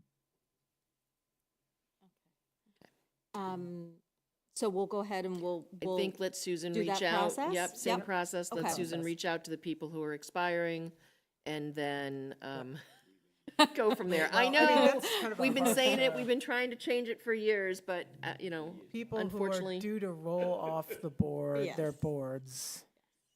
Oh, Okay. okay, because I was Yeah. saying expiring, their Yeah. terms, yeah, okay. Yeah, that's a little harsh. Yes, roll Okay. off the boards, Thank there you. you Okay. go. Yeah. their terms are expiring, not the people. Yes, yes. So, okay. I was like watching Michael's face going, oh, okay, Yeah. yeah, it's because of the terminology I used. Thank you, Susan. And I just want to put this out there one more time because I see Luke has his hand raised and two hands raised. So I just want to see if Luke, if you're able to unmute yourself and have a question around this, feel free to unmute yourself. We're going to give you one more shot here if you have technical difficulties. And again, if you want to send a question to selectboard@ashlandmass.com. Yep. You can answer it that way as well. Okay, all right. I just always want to make sure that, like, if there's people that have questions and want to ask a question, that we give them an opportunity to do that. So, okay. The next item on our agenda is update on Zero Cross Street. Michael, you want to give us our update? Yeah, so I've had conversations with the property owner as well as a member of our Conservation Commission. And the conversations with Agilitas have been cordial. We don't have a resolution right now, but towards the issue, but we're working on one. So, and they're still engaged in those talks, so that's a good sign.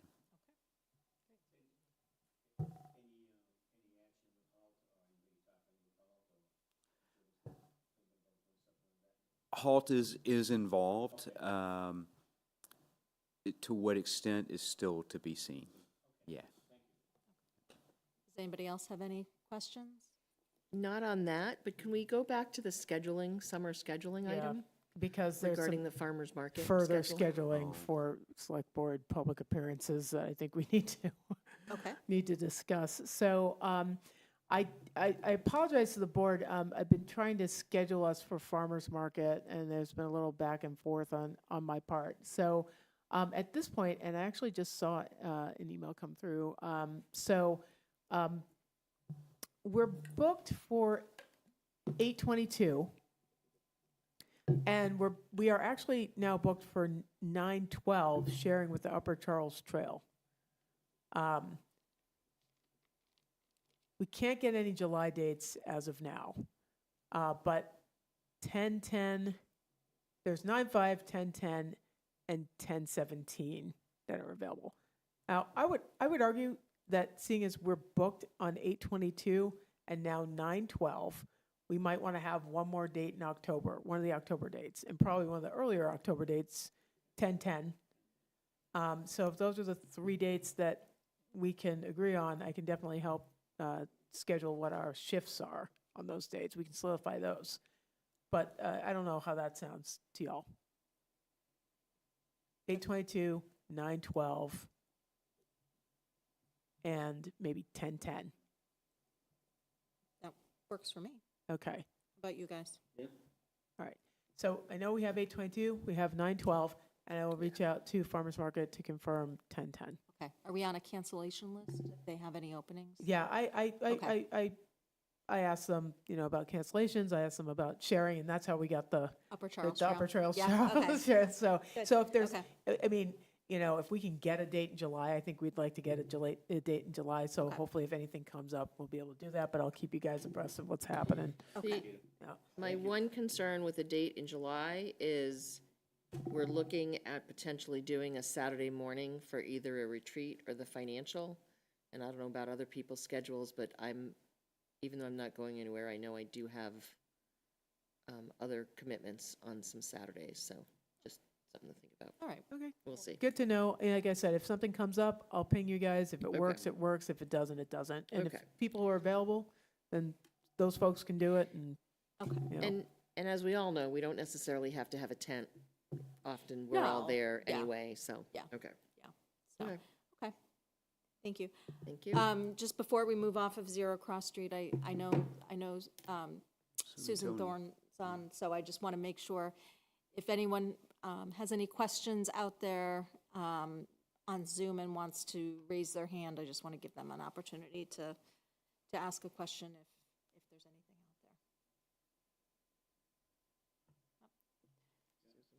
Susan, I see you have your hand raised. Can you go ahead? Can you go ahead and unmute yourself? I tried. Did Okay. that work? We Yeah. hear you. Thank you. Okay, I just wanted to say thank you to Michael Herbert and the Select Board here for keeping this on the agenda and continuing to progress the topic. So we're eagerly following it and cautiously optimistic, let's say, for the outcome. So thank you. Thank you. Thank you, Susan. Okay, if nobody else has any further questions, we'll move on to the consent agenda. Could I get a motion to approve the So consent moved. agenda? Just Oh, one sorry. question, I don't know if it matters, but on our meeting minutes from May 20th, it says that we were not meeting until the 17th of June. I thought during the meeting we said we were going to try and meet on the 3rd, so I don't know if we want to amend Okay. the meeting minutes to reflect the fact that we were meeting tonight. At the very bottom, it says our next. You're right. Not on. You're It right. says our next select board meeting is June 17th. And I didn't catch it, and I didn't want to send it in because I saw it at like 5:45 tonight. Okay. No, good catch. Let me pull up the meeting minutes. It's on the bottom. Okay, so yeah, so it says next select board meeting, June 17th, 2026. We just need to make it So, consistent. I move that we accept the consent agenda, but with the amendment to the meeting minutes for the change of the meeting date. okay. So Can I moved. get a second? Second. There we Second. All those in favor? Aye. go. Aye. Aye. Okay, so we'll make that small change to the meeting minutes, and we should be all set. Moving on to the town manager report. Michael? Yeah, first, I'll turn it over to Catherine for the community center update. And I did have one thing that came in today that I wanted to let you know, and it was a follow-up from something I had mentioned last week or last meeting. It's actually a good story. The National Academy of Public Administration is having their big 250th gala in June at the Library of Congress. And so one of the things that they are doing is they're exhibiting stories of local government in the Great Hall there. And I'd let you know last meeting that we were finalists for that, and I was notified today that we were actually chosen to have our story presented, and Nice. there's pictures and everything, so it'll be part of the exhibit at the Library of Congress. So the Halloween thing Congratulations. was, well, I think for all of us, it's a great recognition of just the community that we've built here, because that's what the story is about. And we had a couple pictures where you just see down Main Street filled with kids in their costumes, and that's one of those things that was just organic and just grew and has become a real tradition. So it's nice. How long will the display be there? A month, my understanding is at least a month.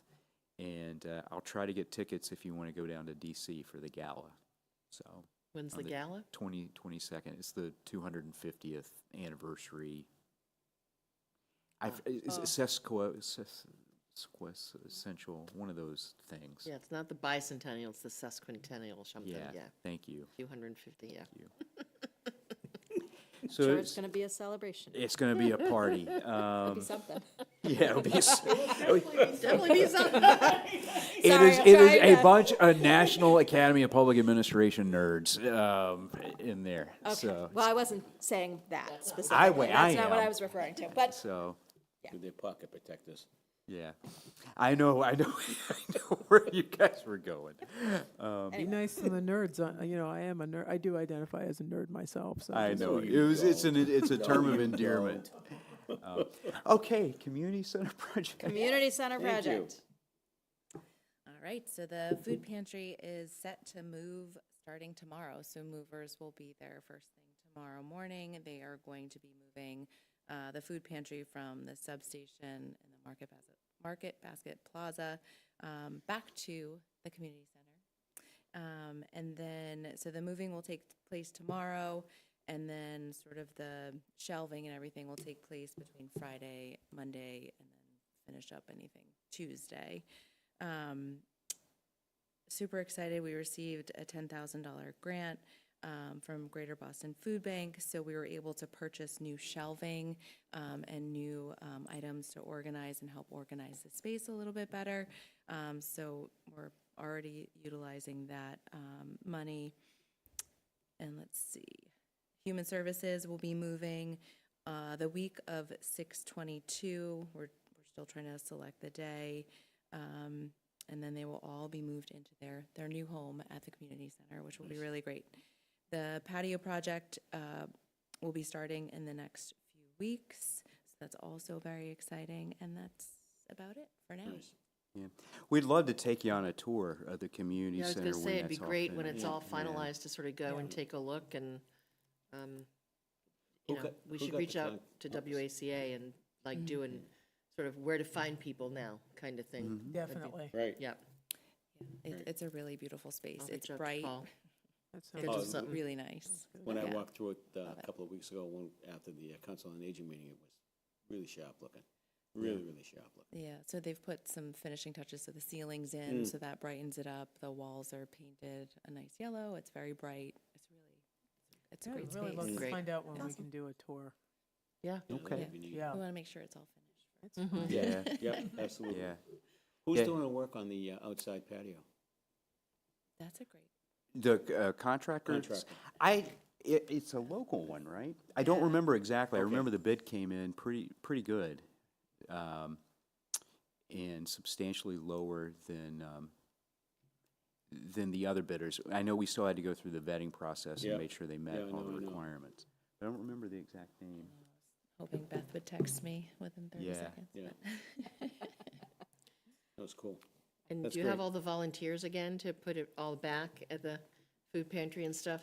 We do, yes. And so Nice. through this grant, we were able to have services from an organizer, a professional organizer. So they'll actually be working with the volunteers. So tomorrow, while the movers are moving, the new shelves will be put together. All the stuff will be staged, sort of, canned goods here, whatnot. So the organizers will great. set that up. So Friday, when the volunteers come in, everybody will sort of have their job and the flow will be Get set stuff up. in. Yeah, Nice. yeah, it'll be really Talk great. about the earmark? All right. So in other good news, we were notified yesterday, the Senate passed their budget. Okay. And so in that is an earmark for $100,000 for the community center Nice. project. So that's something, we had told them, priority should be the schools this year, but if you were going to be able to fund something, that would help us, because there was still a piece of it that we were funding. And I still have to get that percentage for you. Okay. But, good. but yeah, so, So thank that you, will then Karen. free up the, whatever was budgeted, it'll be part of the 2027 budget, right? So it's next Well, that's more of a fiscal year. project budget. Right, but there was money, so we had money to do the project, but now we're getting new money to do the project, so other monies can be directed to something else? So it was how much, like 470,000 total, and 80%, I think, was covered from outside funds or something. For the project For the renovation? project. Right, okay, And so there was still part of it that we were funding. right. And so this 100,000 would help take care of most, if not all, of that piece. Okay. And that came from capital, or that came from? Oh, I it guess was a that's the mix. That's the question that we were. Yeah, I get, you know, so we had this project, and when you said funds came from other places, meaning outside of our budget or outside of, or different parts within our budget? Outside, so the existing funding stack Mm-hmm. was, like 80% of that was outside of our budget. So it was like insurance recovery, we had grants.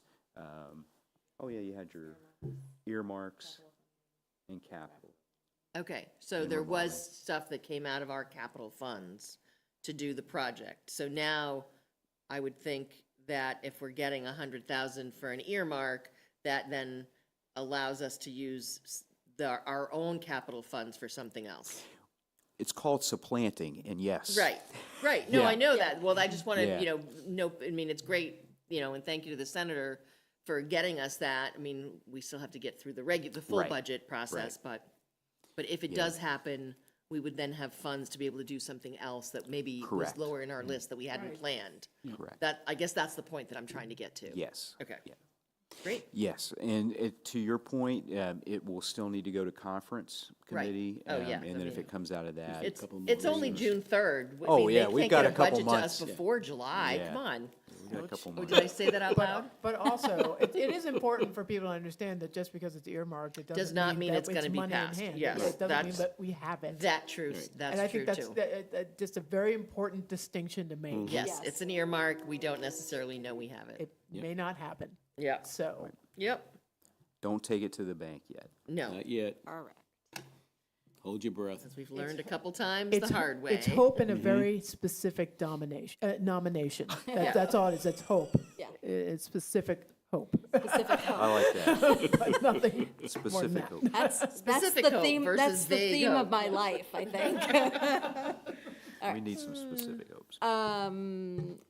Was there anything you wanted to, else you want to talk about, sidewalks or anything? Oh, there was something Okay. there was something you said you got that was not on the agenda? That was it.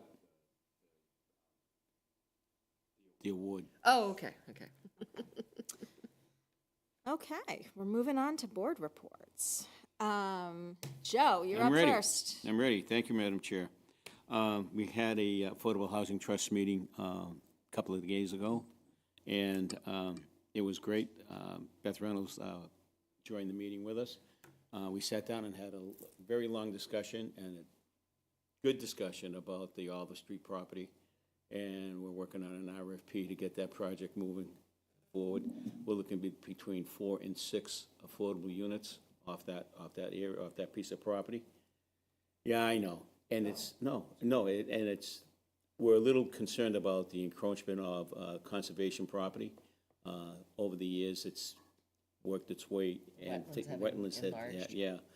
So we're trying to find other ways to replicate that property, that the area Replicate that the we're wetlands. working on, and replicate it at another location so we can still use the base center there.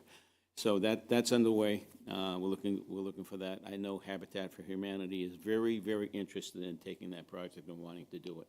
A little bit different than what they've done in the past with individual, but this would be a project that they would take underway, and it would be a massive, big change for them to do that. So the availability is there, and we can always, render assistance. The Housing Trust can render assistance, financially that way to help out if needed. So we're working on that. Tomorrow I meet with the Council on Aging. Always a great group of people to sit down and talk with. I'd be interested to see what their comments are after the election and ballot questions. So we'll see. But I mean, it was a split during the discussion prior to the election, and some of them were for it. They understood, and some of them were less Less positive. enthusiastic? Yeah, less enthusiastic. But, when you're on the fixed income and limited income, and I say, folks, I'm one of them, but at the same token, you have to plan properly and, so again, you go out, let one dinner less a month and make it up that way type of deal.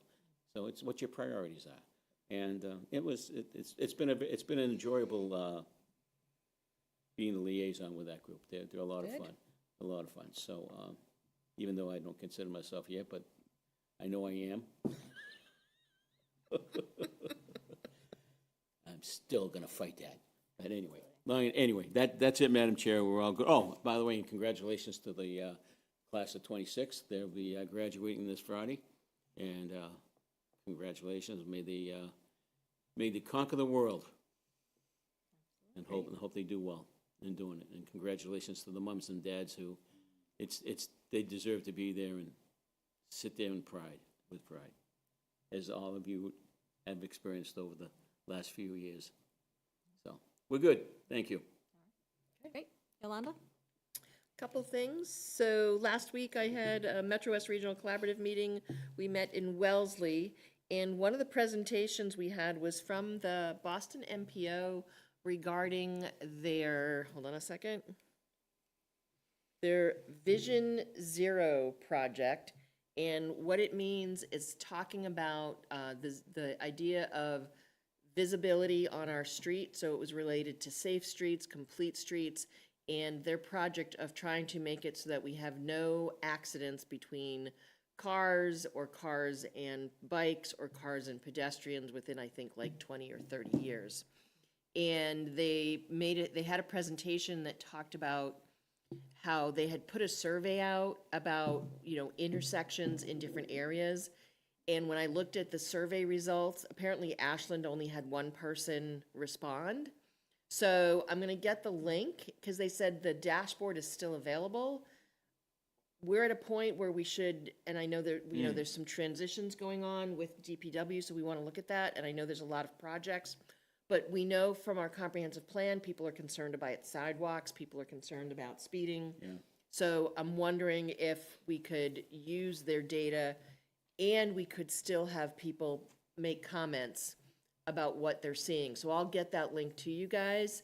And I was on the Safe Streets discussion 8 years ago. I remember having the conversation with Doug and Sheila, and we were able to get grant money. The intersection at Elliott and Fruit Street is one of the intersections that was able to be improved with the multiple stop signs, as well as some of the sidewalks and things around the Warren School and around the Mendez.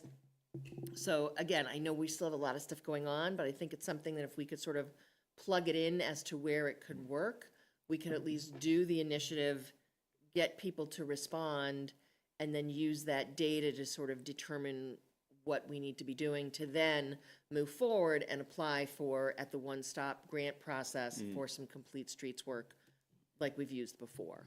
Roadway traffic study would be interested in that. So that would be a good Yeah, group, because great group, all of yeah. this work happened before the Traffic Safety Committee And we're was meeting in on the place. 12th. Okay, so I'll try to share it out Yeah, then. that would be great, Okay. thank you. Actually, so that made me think, so, we've talked a little bit about, working regionally and all this stuff.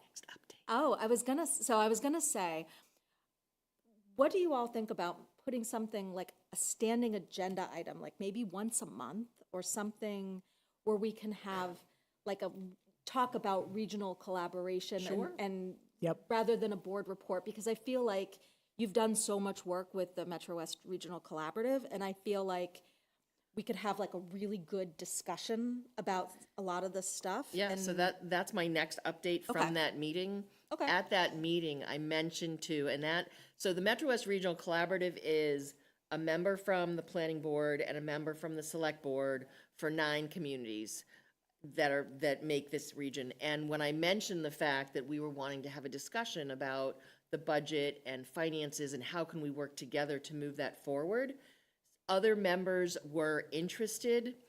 It's not MAPC's main focus because they're a planning organization versus a funding organization.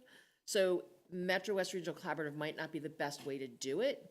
But I think there are other communities that would like to have that conversation about how can we work together with all these communities to get this message to the state that you need to give us more money back to support the work that the MMA did with their report in the fall and their recommendations in the fall. So people are interested. Yeah. So I'm going to try to follow up on that.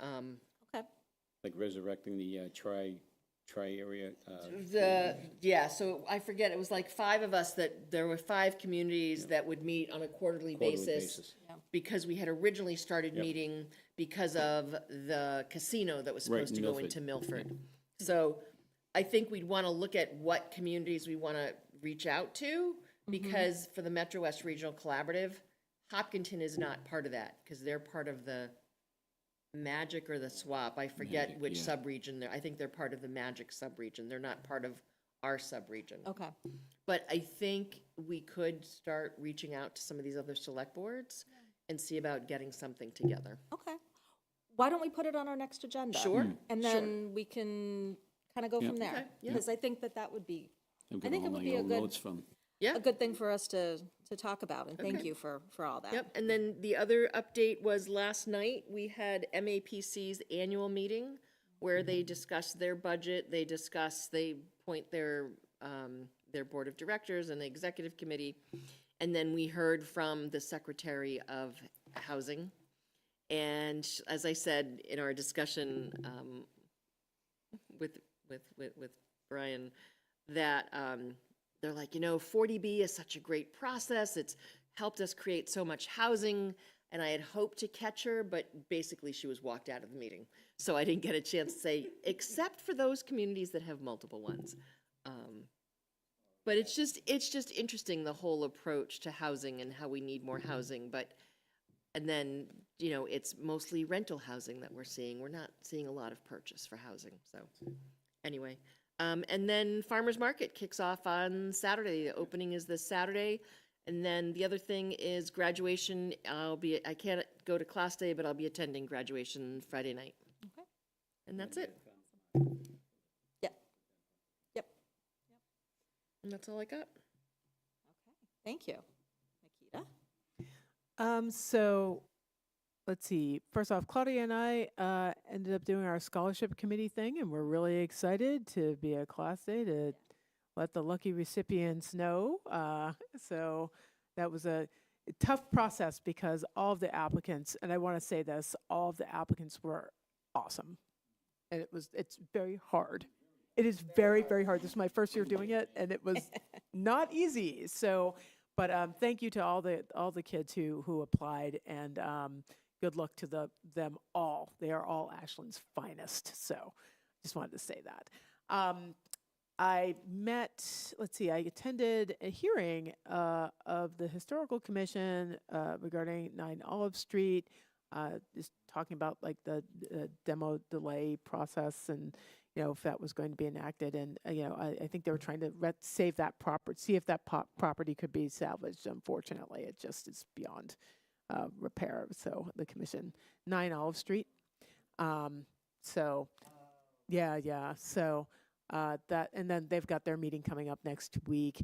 I did attend a meeting of the Cultural Commission, and they also were going through their scholarship process that evening. So I did share some of the things that we did on the select board in our process. It was their first scholarship that they were giving out. And again, the deliberation of that committee was, the commission was incredible. I think they had just as much of a hard time as we did, because all of our kids are excellent. But they got that done and discussed a few other important topics. I think they are going on a limited meeting schedule for the summer, so I think they'll be back in full in September. So I attended for the first time and participated in the Ashland High School Reality Fair. So shout out to all of the faculty and staff at Ashland High that made it possible, and Joss Witzler. Thank you so much for an incredible experience. And in fact, I think Yolanda and Claudia and Brandy and I were there, and like I said, it was my first one. It was incredible. It was incredible. I really think that programming needs to be replicated like nationally. It's a real reality check. It really is. Yeah, it's wonderful. Let's see. I will be attending Ashland High School graduation on Friday. A big congratulations to all parents and guardians, as well as our excellent Ashland High School students and all the graduates this season. And on a personal note, my niece, who is not an Ashland student, but nevertheless did graduate from the Newton North High School class of 26 last year. I'm very proud of her, and the reason why I mention her is because she has stated that she is interested in going into public service, and I've heard that from a lot of our Ashland High School students as well. So the rumor is not true. The stereotype is not true. Gen Z is ready, willing, and able to step up to the plate and start serving their communities. So hearty congratulations to all of our graduates this season. Awesome. So I'll just echo the Reality Fair. They do an amazing job. So I think this is their 7th year, and I think I've done it for like 6 years. It's like, it's cool to talk to all these students about what their next steps are after graduation, and they're just very poised and mature and ready to take that next step. So congratulations to the class of 2026. I'll also be at graduation on Friday in the gym when it's 90 degrees. So, you know, it would be really nice if graduation once wasn't 90 degrees. It just seems like it is every year. But last year there was a medical thing that happened because it was so warm. Yeah. So hopefully everyone is safe this Friday night. But excited about graduation. Just wanted to remind the board to do your town council evaluations.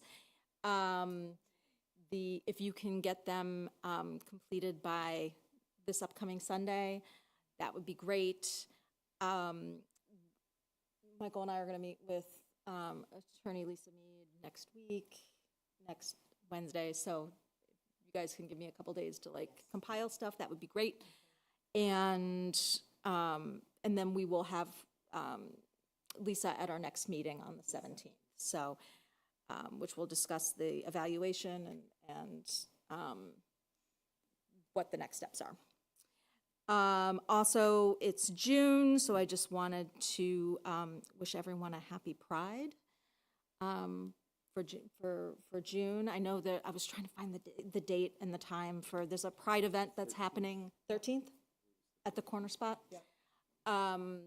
So I would encourage everyone. I know Representative Jack Lewis is speaking, and I've been to the Pride events before, and they put on a very great event. I think it's the pop-up protest folks are sponsoring. Do you know? Yeah, they're also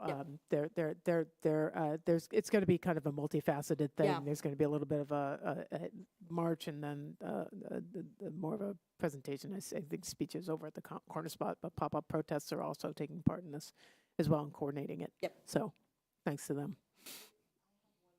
One more thing to add.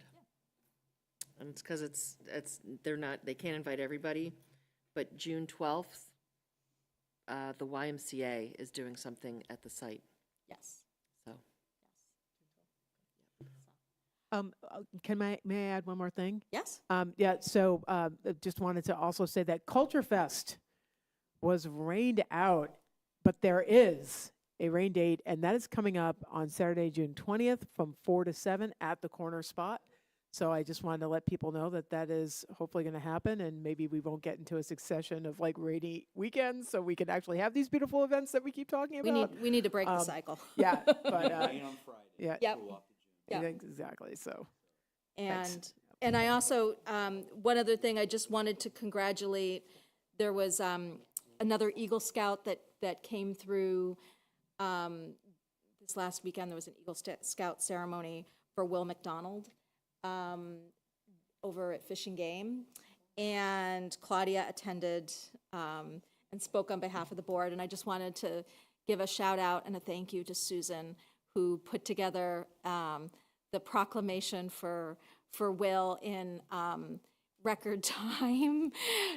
So thank you to Susan for helping out with that. And congratulations to Will and all of our Eagle Scouts that, you know, are coming. There's going to be more down the road too. So we're very fortunate to have really great Eagle Scouts.